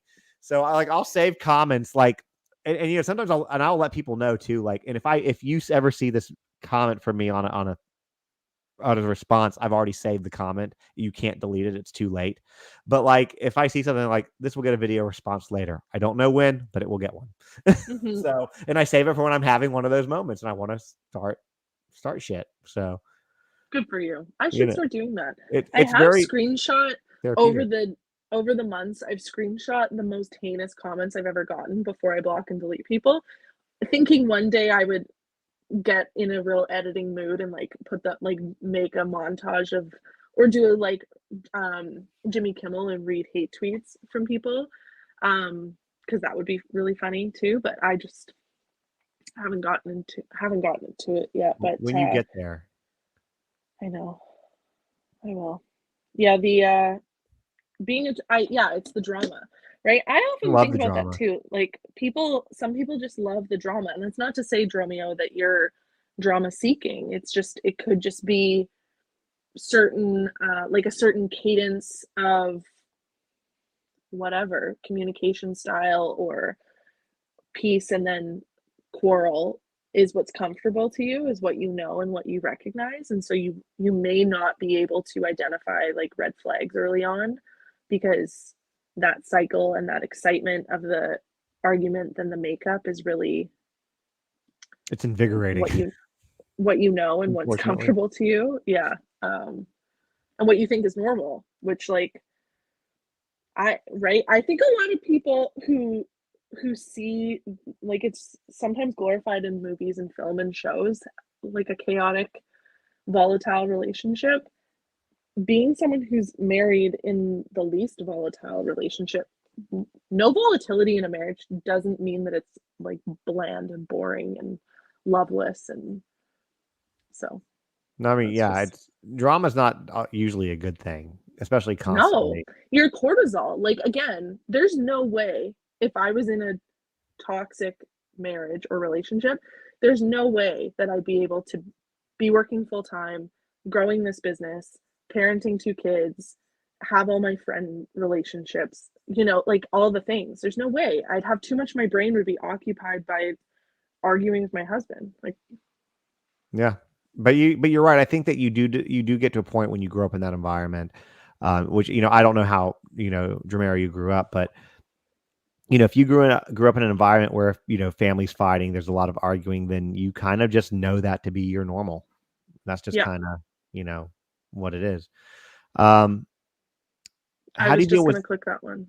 Oh, you're gonna click this one. Well, Do you yeah, have, I just saw it. do you have the ability? I'm just curious. Do you have the ability to throw it up on the screen? I don't I'm know, gonna let me I'm try. gonna Probably unclick it not. and see if you can do it. I want to see if you can do it, because if so, that's awesome. No, I can't. Damn it. Okay. But I saw it. I read it as it turned blue that you were clicking it. Okay. Well, how do you deal with siblings that are still close to the narc? My siblings are slowly distancing from me, and I know it's from the narc's influence. There's nothing you can do about it, and I know that Very sounds little. helpless. Very little.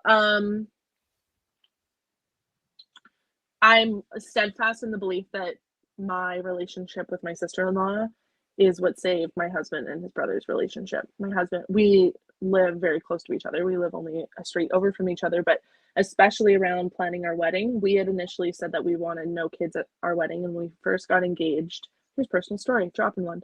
When we first got engaged, my sister-in-law and I, at that point, we didn't know each other super, super well, but we knew each other well enough. And we were in pretty regular communication, and she has 3 kids. They already had 3 kids when we got engaged. And she had said, "Oh, I don't want the boys to come. Like, I want to have fun that night. I'm going to get my mom to come, like 8-hour drive from their small town that she grew up in, because they don't have any other family here other than my in-laws." And she's like, "I'm going to get my parents to come and watch the boys so that we don't have to have the kids there." And my mother-in-law got wind of that, and that was just not going to be a suitable solution for her. And then somehow she convinced my brother-in-law that he also wanted the kids there. So then he picked a fight with his brother about no kids, and my sister-in-law and I kind of just stayed out of it. And my brother-in-law and my husband didn't talk for months, months and months. And I don't actually remember what the catalyst was that kind of broke the ice and got them talking again. But looking back on it now, like, it was just all so stupid. Like, it was our wedding. We didn't want kids there. Had my brother and sister-in-law come to us and said, "We'd really like," or "We're unable to come if the kids don't come," or "Would it be okay if the kids came?" Yeah, that would, like, we wouldn't have had a specific issue with that. My husband was just staying so firm because he was like, "They aren't your kids, mom. They aren't your kids." And when we first had a conversation with my brother-in-law and sister-in-law, they didn't want the kids to come either. So how did this turn? Like, that's garbage. How did that turn? And so what ended up happening is my 3 nephews didn't even come. They didn't even come because my mother-in-law wanted the boys to be there, but didn't want to be the one. My brother-in-law was in the wedding. My sister-in-law was in the wedding. Like, my mother-in-law didn't want to do any of the heavy lifting to get the boys to the wedding. She She just just wanted to demanded be. that. She just Yeah. they So light the everyone could match to see her watch it burn. grandkids, everyone, right. And so what ended up happening was my sister-in-law was looking at it and she's like, "Who's okay, so I guess my mom is my mom is coming down. So the boys didn't even end up being there. But because I felt like I had a couple of cousins with kids at the time, I felt like they were gonna, I don't know, they're from out of town and stuff. I felt like it was gonna be really inconvenient to them, and they were gonna be annoyed if they were told they couldn't bring their kids, and then my three nephews were there. So I ended up having kids at my wedding when I didn't want kids at my wedding, and the kids that made that decision happen didn't even come to the wedding. So, as an example, Yeah. I'm steadfast in the fact that, like, me and my sister-in-law becoming as close as we are is what saved the relationship, because I have no idea what would have happened. My husband was ready to tell his brother and his parents to not come to our wedding when that all happened. He Yeah, I just can felt get. like his entire life he had never he was very independent. He never really needed, aside from the odd time, like as an adult, he moved out, he went to college, he was living, he was working, was paying his own for everything himself, like he just felt like, hey, I'm 32. This is the first time really I need people to show up for me since I was a kid. And it should be about me. And yet it's about you 100%. guys. And he was just like, no. And for him, it was also just not whatever. There was also like financial pressures. He was just, and that's also content I've talked about, which is for the mother, talking to the mothers-in-law. You aren't parenting in a vacuum. You aren't parenting in a vacuum. Caitlin asked the question about this on our live here, which was all my husband was seeing was my mother-in-law wasn't contributing anything financially or emotionally, but was making all these demands. Meanwhile, my parents asked for nothing and cut us a check so we could put deposits on some of the vendors.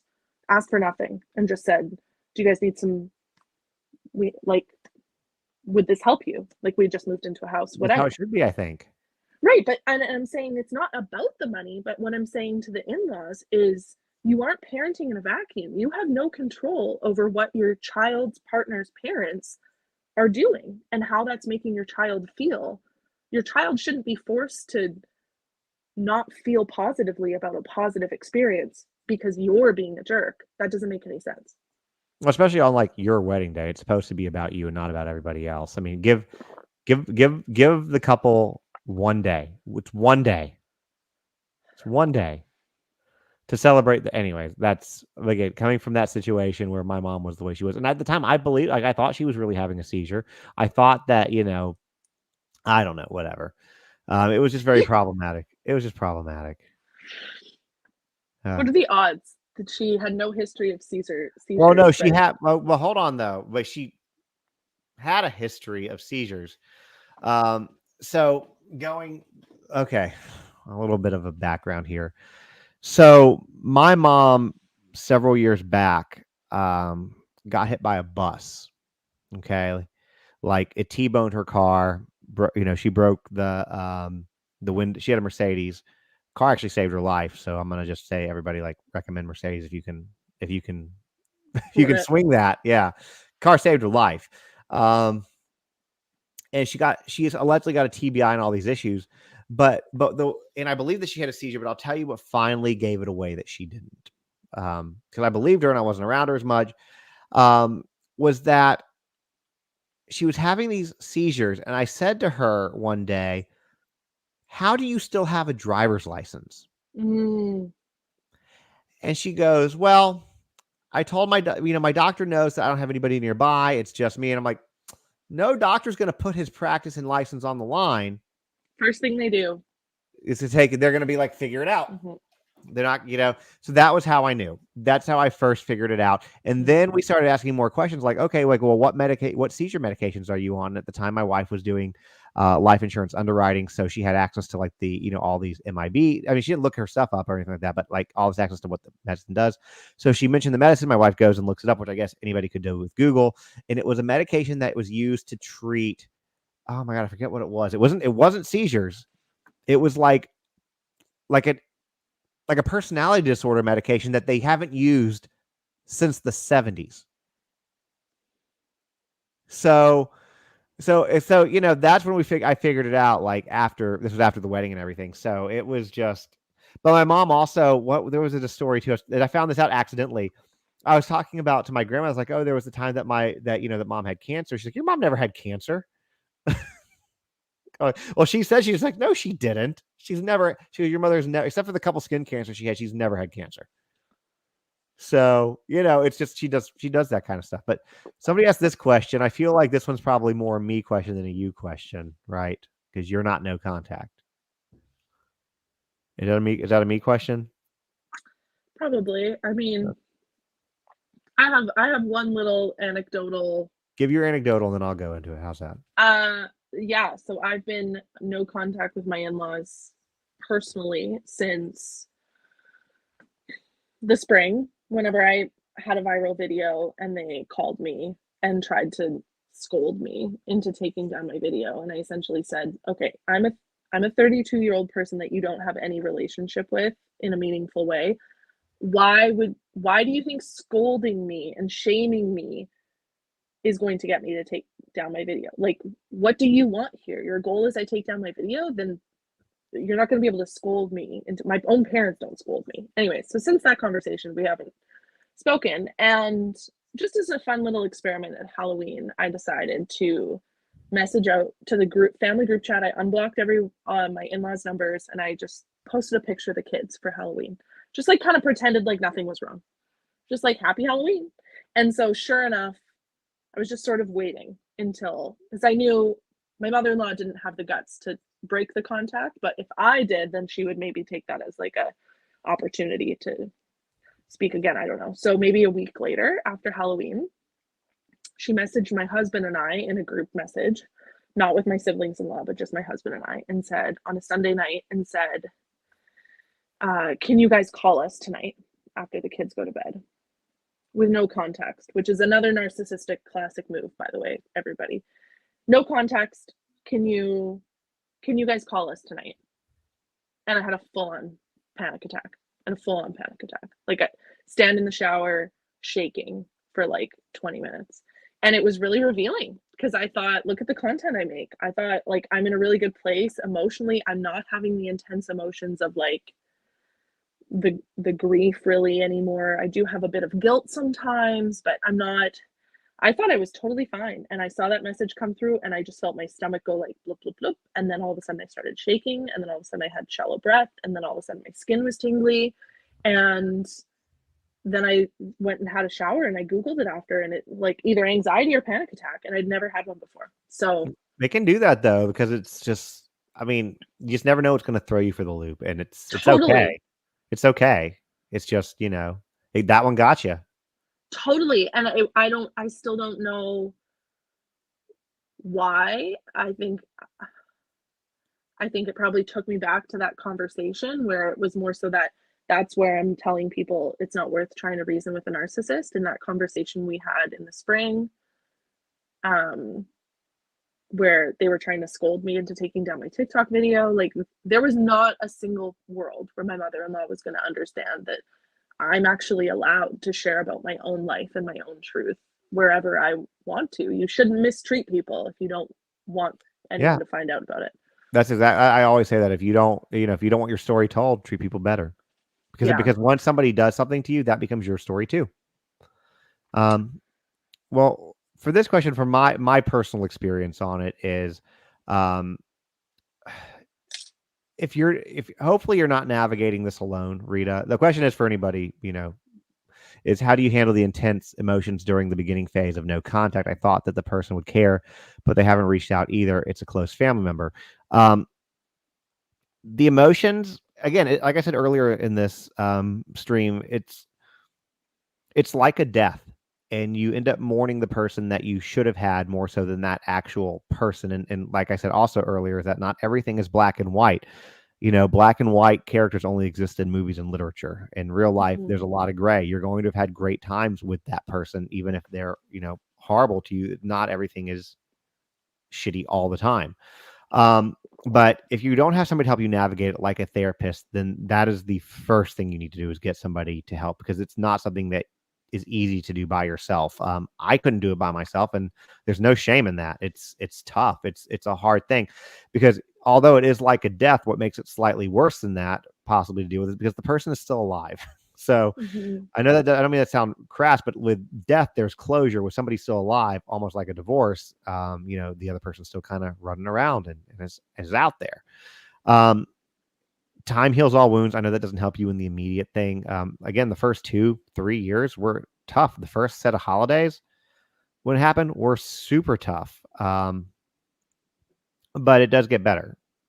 And that's all I can say. But you do need somebody to help, whatever that is, whether it's a religious leader or a therapist or just a good friend that you can confide in, or just some type of an outlet to help you navigate this very complicated terrain. That's what I'll say. Yeah, I think it's I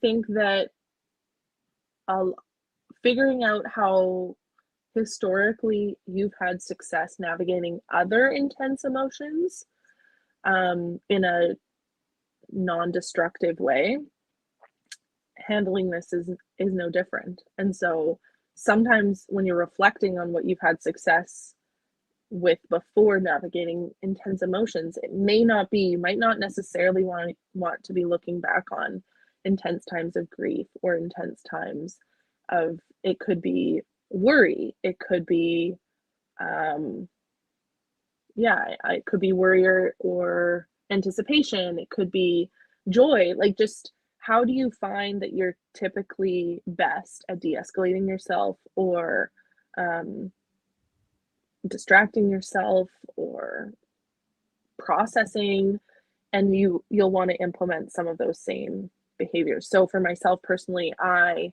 do really well with a plan. I do really well with over preparedness. And the one thing I always tell my clients is, with a narcissist, like, you can plan till you're blue in the face. The situation or the conversation is never going to go how you thought it would go, even if this person has always handled this type of situation the same way. They're not gonna do it that one time. But a lot of people I know start to cope with these intense emotions by anticipating the holiday, anticipating, okay, this person's getting married. What's that gonna look like? What am I gonna do? Who am I gonna go with? How am I gonna make myself feel prepared so I don't feel like this is just this indefinite uncertainty? Um, Sometimes helps. Yeah, I would tend to agree with that. Just as long as and they said that they're not doing it alone, which is good.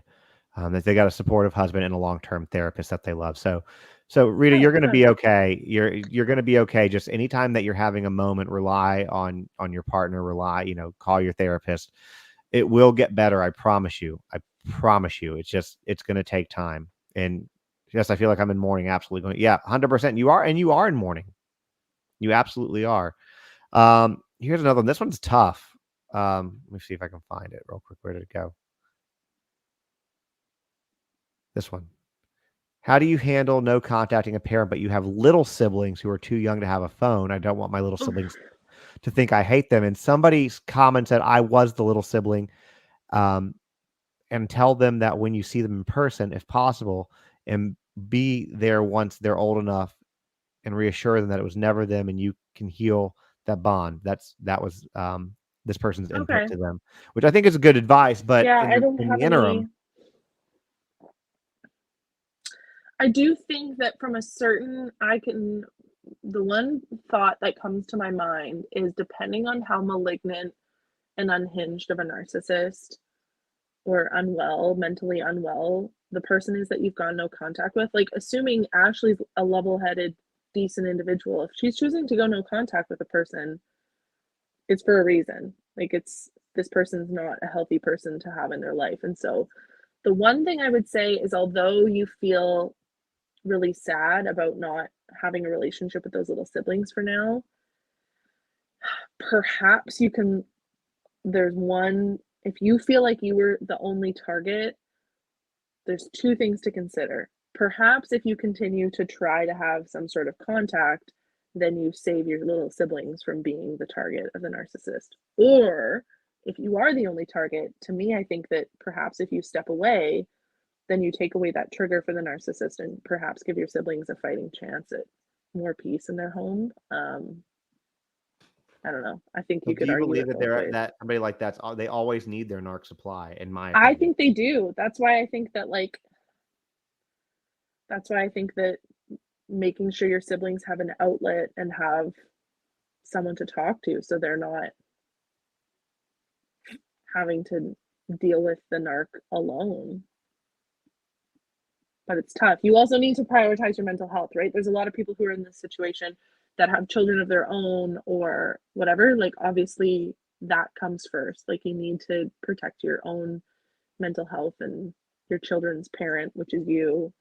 Like, you don't want to put yourself in a position where you're not able to be the parent you need to be as well, I think. Yeah, I would agree with that. But I think that if you're one of the people that are questioning this or even in a live like this or watching your content, then hopefully you're somebody who's recognized this and is trying to break the cycle. And I will say that with millennials and Gen Z in particular, and not that there aren't Gen Xers and boomers that have broken cycles too, because there absolutely have. But I think it's really come to the forefront with these other two generations. And, you know, one thing that anybody who is in here or who is participating in breaking cycles, think about this. It has been hundreds or thousands of years of family dynamics, and you're the one that's choosing to make a difference. You're strong enough to recognize and see it, and just always be aware that you should be proud of yourself for what you're accomplishing, because it's not an easy feat, and it's something that nobody else who came before you was able to do. That's just Yeah. my 2 cents. No, that's correct. I joined your TikTok live. Oh, you're in my live too? Yeah, Cool. just in case people. I'm not even looking at it, but one of my mods, Chin, keeps trying to get the.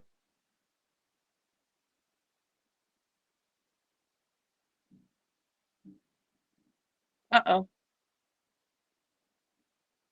Can I hear you? No.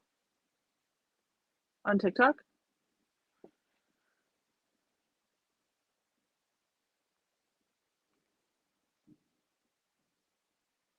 No.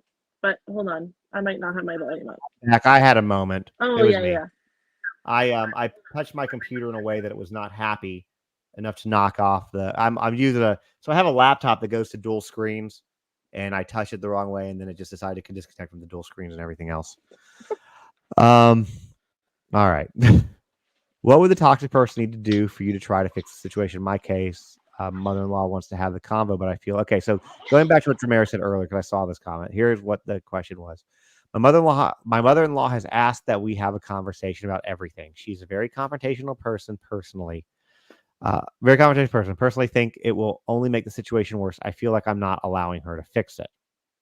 And then the follow-up to that was, what would the toxic person need to do for you to try to fix the situation? In my case, mother-in-law wants to have that convo, but I feel like it will make things worse. Well, I will let Janelle take the mother-in-law side of it. But what I can tell you from, if you're asking me personally in my situation, this ship has sailed. There is nothing she can do to fix it. And I know that that sounds so final, but my daughter's my priority. And, for a lot of people who follow me know my backstory. My daughter was born at 29 weeks.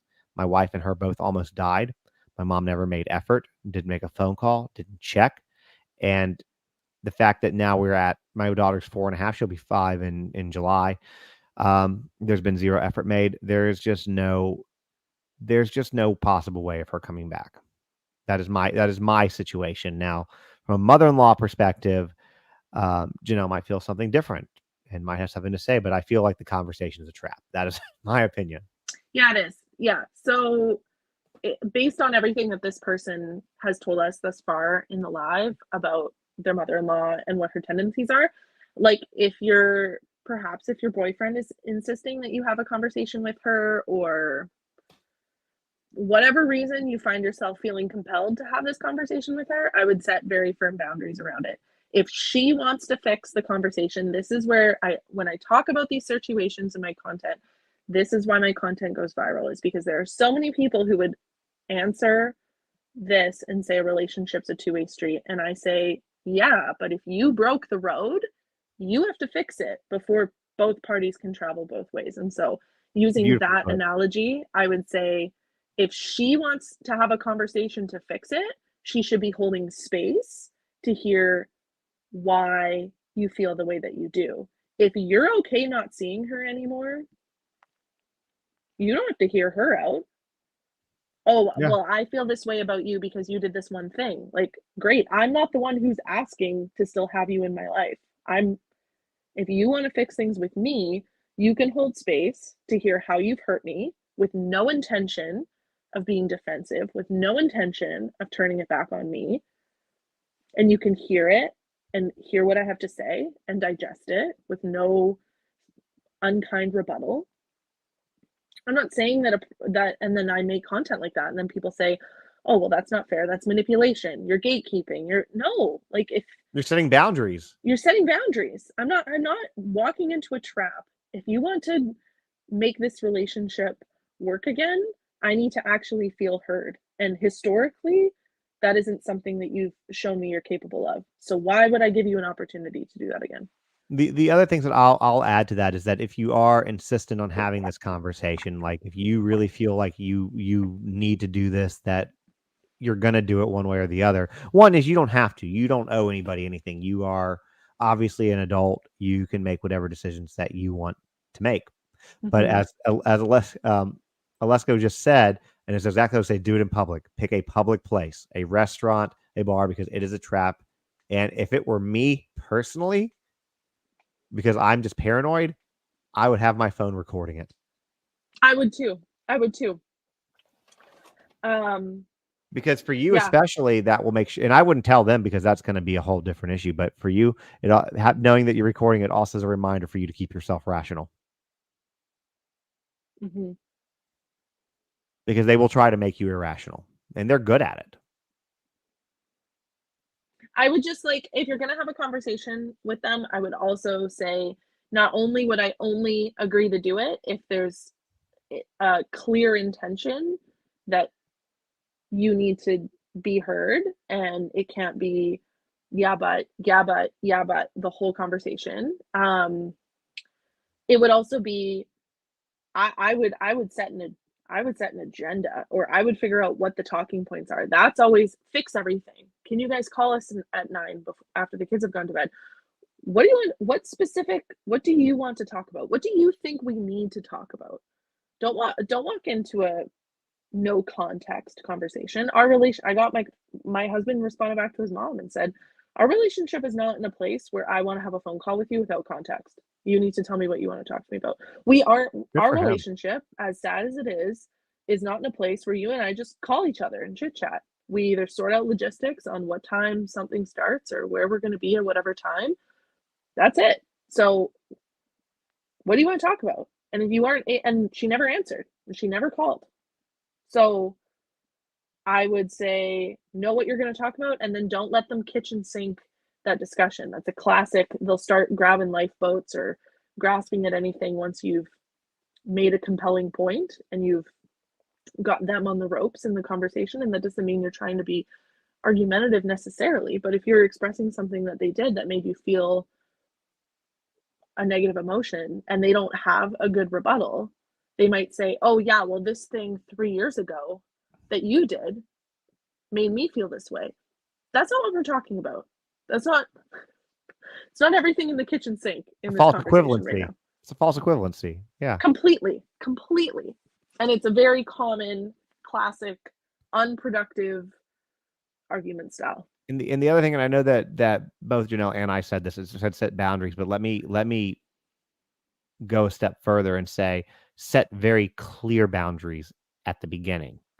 And one Yeah. thing I can tell you about people who are narcissists or people who are toxic, they are not going to respect your boundary. The moment you set them, they're not going to respect them. They'll probably get angry about them. And the way I look at it is if somebody's going to get angry for you setting what's a reasonable boundary, um, I think that tells you all you need to know about that person. Mhm. So that was, Totally. yeah, that's for my father, just a fun boundary thing. Our boundary was no, Dad, you cannot stay in our hotel room on our 10-year anniversary. That was a boundary. So, because yeah, I got, I got stories for days. That's bad. He's cheap. He's cheap. He doesn't want to spend money on a hotel. Oh So my god. he's got the money. It's not that he doesn't. He's got the money. He's just cheap. So yeah, but no, Dad, you cannot. And that's been a point of contention for years now. At this point, like that was kind of the straw that broke the camel's back that kind of set everything in a downward spiral. Is me like, no, you Are cannot your do that. parents still married? Oh God, no. My mom's been married Oh, 3 times. My dad's on number 7. Told you, I got stories. You just need to have just like a long conversation with me. I got stories for days, days. oh my gosh. 7? 7, Sheesh. yeah. Wow. Although in his defense, my mom was 2 of them. I got married to your mom twice. Yeah, so my brother and I like to joke that we have the same parents but are from different marriages. That's funny, actually. It is funny. Um, so yeah, but he's not the problem, by the way. Everybody else is the problem. It's not him. So, Wow, the fact that you like made it out of that with the like people say that a pain. lot. Maybe that's why I gravitate towards murder. I have no idea, but Honestly, I was thinking about that. It's funny that I think I originally came across your page when you stitched Shelby. I saw that video when you posted it, but I also a came long across time your ago. stuff from the Gabby Petito, and I was thinking about that case recently, and I don't know why. I need to go back and rewatch your content about it. It was just sort of like bugging You me. can just ask me. I just like I couldn't remember. They were on a they were on a trip, Mhm. right? They were on a trip and they were in a national park, and then she stopped communicating with her mom, right? Yeah, because And she was then dead. she was dead, and then he was pretending that she was still alive, doing a bit of communication, right? Correct. So what's believed to have happened in that situation? So yeah, they were in Grand Teton in Wyoming, and he killed her there, got in her van, and drove his ass back to Florida. And I forget what the timing is, but I mean, he made a like there. This man could have only stopped to pee and get gas. That's all he could have done because the timing he made it from Wyoming to Florida, south, was insane. But what we all believe happened was Gabby's grandfather was trying to get a hold of her. Bryce had the phone, and he responded, I'm guessing probably in a moment of panic, texting Gabby's mom saying, "Can you call Stan, who's Gabby's grandfather, and tell him like I can't help?" I forget what it was exactly, but that was kind of the slip up, and that's what like everybody thought that was kind of weird. But yeah, that's what happened in that. So he wasn't like intentionally trying to be here, but then he also took money out of her ATM using her ATM card out of her account after she was deceased. I thought he died though. He killed himself. So that's the part that I was thinking about was the end. I remembered what happened at the beginning, but it was the end. It was the end where he came back to Florida and his mom was like covering for him or something, allegedly. And and then I'm like, wait, that guy died. And then that's where it stopped, where I was like, I need to remember why he died. Why did he Well, the Jeffrey reason Epstein himself? Well, the reason that we've told, I mean, I have a whole theory on this, and it goes in with our narcissistic mom stuff. But he supposedly took his own life, committed suicide, had a gun out there with him, etc. My personal opinion, my theory, and it's a theory. I'm not saying this is fact. I don't want to get sued by Roberta Laundrie. Is that I think that Roberta Laundrie killed him. I think his mom killed him. Yeah, so if he was a narcissist, like I don't know how much Criminal She Minds you've was. watched, but I've watched Criminal Minds back to front a bunch of times. It's a classic line from Aaron Hotchner. A narcissist will never kill themselves. They'll never kill themselves. A true narcissist will pull the trigger. They'll die Yep. by cop. They'll die. They won't kill themselves. So if you suspect he was a narcissist, then Oh, I he do. probably. Or at least he's got a lot of tendencies. But no, I think Roberta Laundrie did it. And I have a whole theory on this. I've talked about it in lives, and we can definitely chat about it. But the long and short of it is that he went out to that park in the Mustang that he had. He had left his phone, he left his wallet, he left everything kind of form of communication device. She comes a few days later and picks up the car, knowing that he's out there. And then, so he's got no transportation, nothing. He's nothing. He's out there alone, no car, no nothing, no phones. And which is why we all thought at the time he had a burner phone, but he apparently did not. And then after police and law enforcement spending like 3 weeks out there into the tune of like hundreds of thousands of dollars looking for him, the day after the park reopens, she within 45 minutes walks to and finds his stuff, which is the first time she went to his car. I think that she pulled the trigger. So again, we can talk more offline on that, Sure. but I'm I'm very, yeah. And I'm not the only person who thinks so. I mean, I'm not going to name names because people know that I am pretty close to several people who are part of that case. But I can just say that there's somebody also close to that case who feels that same way. Mm. So, anyways, I'll digress at that moment. Yeah, that's fine. I just like I was more so that was just a thought I had this week. I was like, oh, I wonder what happened with that. This is a good question, and you're not going to like the answer to this. I'm still new to no contact with my mother. How do you handle family gatherings? Nobody in my family respects boundaries, and I know they would push boundaries. Yeah, you aren't going to like the answer to that. Go ahead. The answers don't go. Yeah. And Which the is answer, where the grief comes in, which is where the grief comes in with no contact, right? People are like, so this is a jip. I have to give, oh, sorry. I actually learned recently, I take back what I just said. I said this is a jip on my TikTok, and someone told me that that was a slur. I And learned so, that recently too. yeah, I anyways, didn't I even think about when you apologize. said It's it. been Yeah. part of my vernacular for years and years, not truly not knowing the origin. I'm so sorry for my ignorance. Please, I take that back. I get it that it can feel like you're getting the short end of the stick. I hope that that's euphemism isn't also a slur, but I think it is. okay. You're getting the short end of the stick. Why do you have to give up having connection in family gatherings because of no contact with your mother? But if they all nobody in my family respects boundaries and I know they will push the boundaries, then yeah, you don't go. Yeah, and I feel like so here's was her following comment, and here's what she said. And I thought that it was going to be something like this, so I actually do have an answer to this, believe Okay. it or not. So I have another follower here. I know he's not going to care if I out him a little bit, but one of my followers, Max, who's been with me literally since the very beginning, he messaged me a couple years ago about a wedding he had to go to, where his narc person was going to be, and like, what do you recommend that I do to handle this? And here's the thing. If you want to go to these gatherings, see your little siblings, go see your little siblings, gray rock anybody else who tries to talk to you. Don't get Mm-hmm. into it.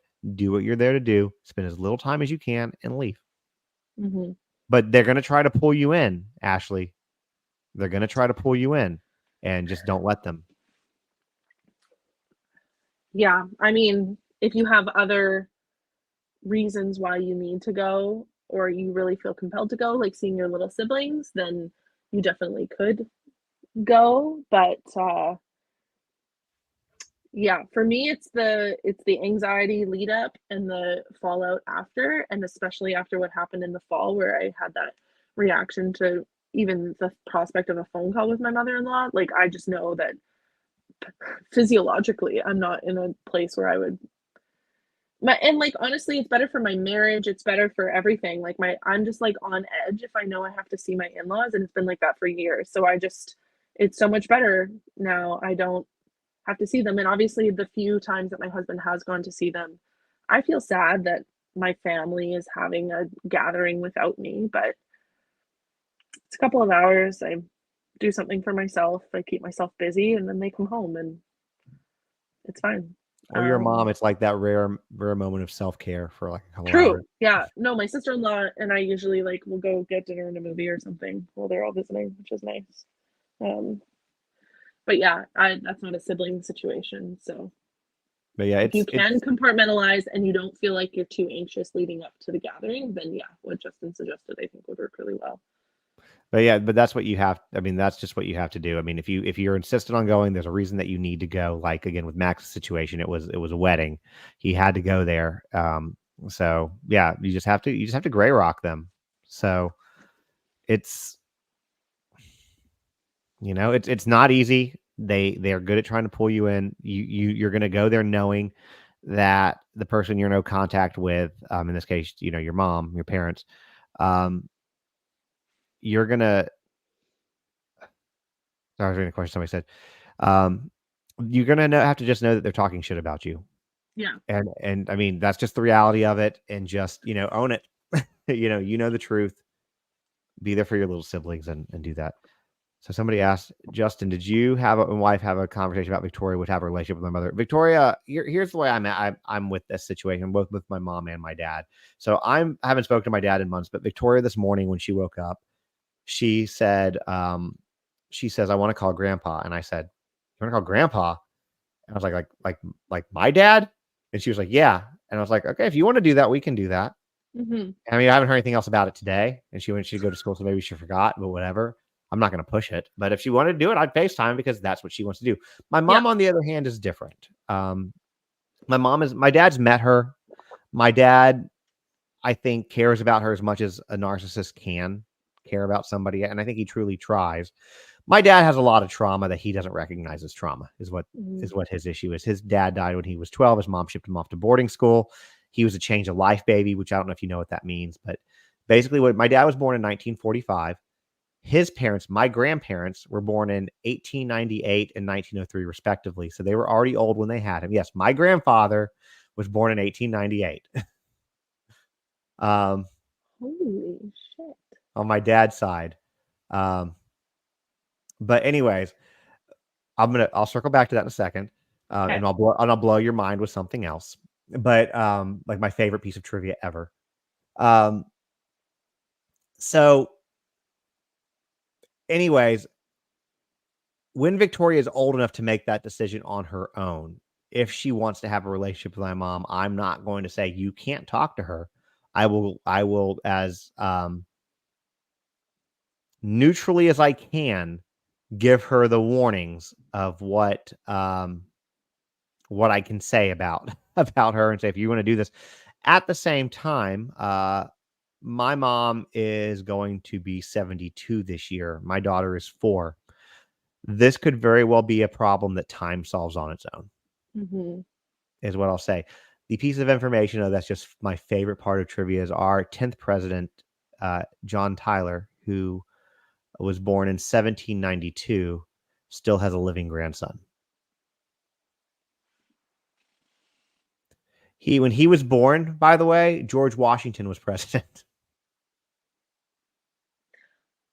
So he was born in 1792. So how old was he when he died? I don't know. Let me look. So he must have had a child incredibly late in life. Mm-hmm. And then that child had a child incredibly late in life. Yep. And that child, he was 71 years old. He lived from, I'm sorry, I've lied. He was born in 1790. He was born when Washington was president and died when Lincoln was president. So he's died in 1862. Yeah, he was 71 when he died, but he did father a child late in life. That child fathered a child late in life. And he did have 2 grandsons. One of them recently passed. That child is now 95. That's a good piece of trivia. It's a fun piece of trivia. I don't have anything that good. Yeah. I maybe do, but that's just my favorite thing that I've memorized because it's just so absurd. But cool. It's a cool fact. So Justin Trudeau has nothing like that. I did date a guy in college whose grandpa was born the day the Titanic sank.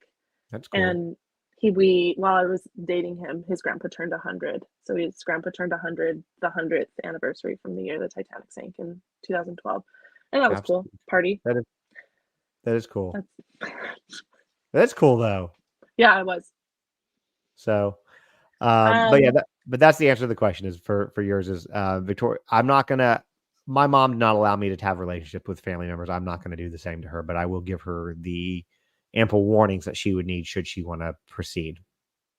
But I think there's also and obviously you'll decide whatever you're comfortable with, as will your wife. But I think there's another layer to that again, consumers of my content and commenters would potentially disagree on, which I still believe that you can very neutrally facilitate to a certain extent or not prevent Victoria from having some sort of relationship or whatever with your mother, but you're still allowed to have your boundaries. So, and that doesn't mean that you're keeping Victoria from your mom. If your mom expressed an interest in wanting to get to know Victoria wasn't opposed to it, you're still allowed to say, okay, but you cannot see her unsupervised if she's under a certain age, or whatever you were comfortable with. You can also still say, you're not allowed to come to my house, or you're not allowed to drive Victoria in your car, or those are parental decisions.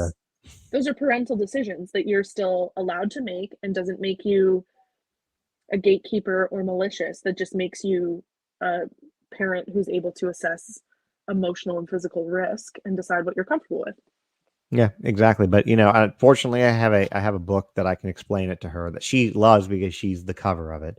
But you know, she has behaviors that aren't good for you or for us. That's why we've made the difficult decision to limit contact. So, it's tough. This stuff is not easy. There's no handbook with this, and every situation is different from the in-law side because it's I've seen how my wife's had to handle it. It's not fun. I'm sure it's not fun for you. This is not what I'm sure you envisioned when you envisioned your, adulthood and being married, but it's unfortunately it's the hands that we were all dealt, and it is what it is. It is. It is what it is, right? Like, yeah. Anyways, Well, I have to work very early, so I'm I gonna know have you to have a let you hard guys. stop at 10, so yeah. Real quick, are you still in the TikTok version? I'm in your TikTok live. Yeah. Say something real quick. I'm going to pin you to tell people to follow you, and then I'm going to do it here too. Thanks for having me. And seriously, y'all need to go follow Janelle. It's Millennial Mat Leave. Which I suppose I should change because I'm not on mat leave anymore. I guess you could change it. You're allowed to. Yeah, you could change it and rebrand. So I'm going to pin it. So yeah, there it is. Why is my pinning it? Apparently, it's under review. My pinning. Don't get me started on the fact that I get comments put under, like, I break community guidelines with comment responses to jerks all the time, and they never. I'll report someone's absolutely out of pocket comment. There goes. And then your appeal was rejected. I'm like, oh, I know. I had that one time. Somebody got. That's why I had to turn off comments for everyone, and I follow subs back, like subscribers back. But like I had to turn off comments for everybody because sometimes I have a shirt that says "Don't argue with idiots on the internet," but I don't take my own advice and I argue with idiots on the internet. And this person got into it with me. I forget what it was about, and she said something that was incredibly racist. And she called me. I forget what she called me, but it was pretty rude. And I called her a racist, and I got we both got hit is basically what ended up happening. She reported me because I called her a racist. I got hit with a guideline, and then I reported her and she got hit, and I lost the ability to send messages for like a week. So I'm like, you know what? I'm just going to put this in place. TikTok is terrible. So, but yeah, she is pinned. This is her. Finally, let me go through. Go follow Janelle if you don't already. Her content is phenomenal. You guys know that. If I didn't think that way, we wouldn't be doing like a 2-hour thing on YouTube. So, and by the way, okay, sorry. I was just gonna say this was good. We should do this again. I'm totally down to do it again. I've been sitting here, which is why I kind of went back and started reading questions. I'm kind of, even though it doesn't really go for my podcast like typical guy. Like my podcast is called 50 Words for Murder, so it's not exactly murderous, but or crime. But I'm like, maybe I should just pull this and do like a fun like narc episode and just throw it out there with the audio, because you can do that with this platform. You can do something like this on video and pull just the audio through StreamYard, so then upload to a podcast. Again, that's why when I recommended this, I was like, if you want to do a podcast and YouTube, you could do this platform for both and do one live. So okay, you've got me convinced. I'll get there. I have 2 ad campaigns to film this weekend, but then once I do those, then I'll look into this. Yeah. And I'm not pressing you on it, but if you ever decide to make one on the book, I'm not going to be mad at you. So I'm not, not mad at you for doing that. No, but anyways, definitely if you're on YouTube watching, follow. If you're on TikTok watching, follow. And if you didn't get a chance to see this, because you were on TikTok and didn't either know where to jump or didn't know that you could or should jump over to YouTube, same username on here. It's just on TikTok, on YouTube. When we sign off of this stream, it will be there forever. So you can go back and watch it to see what you might have missed. Okay, awesome. Well, thanks again for having me, Justin. Thanks to everyone for the questions. And we'll do it again. Yeah, everyone have a great night. You too. Thanks for coming on. All right, bye. Oh, thank you, Lee Aaron, for the subscription. I appreciate that.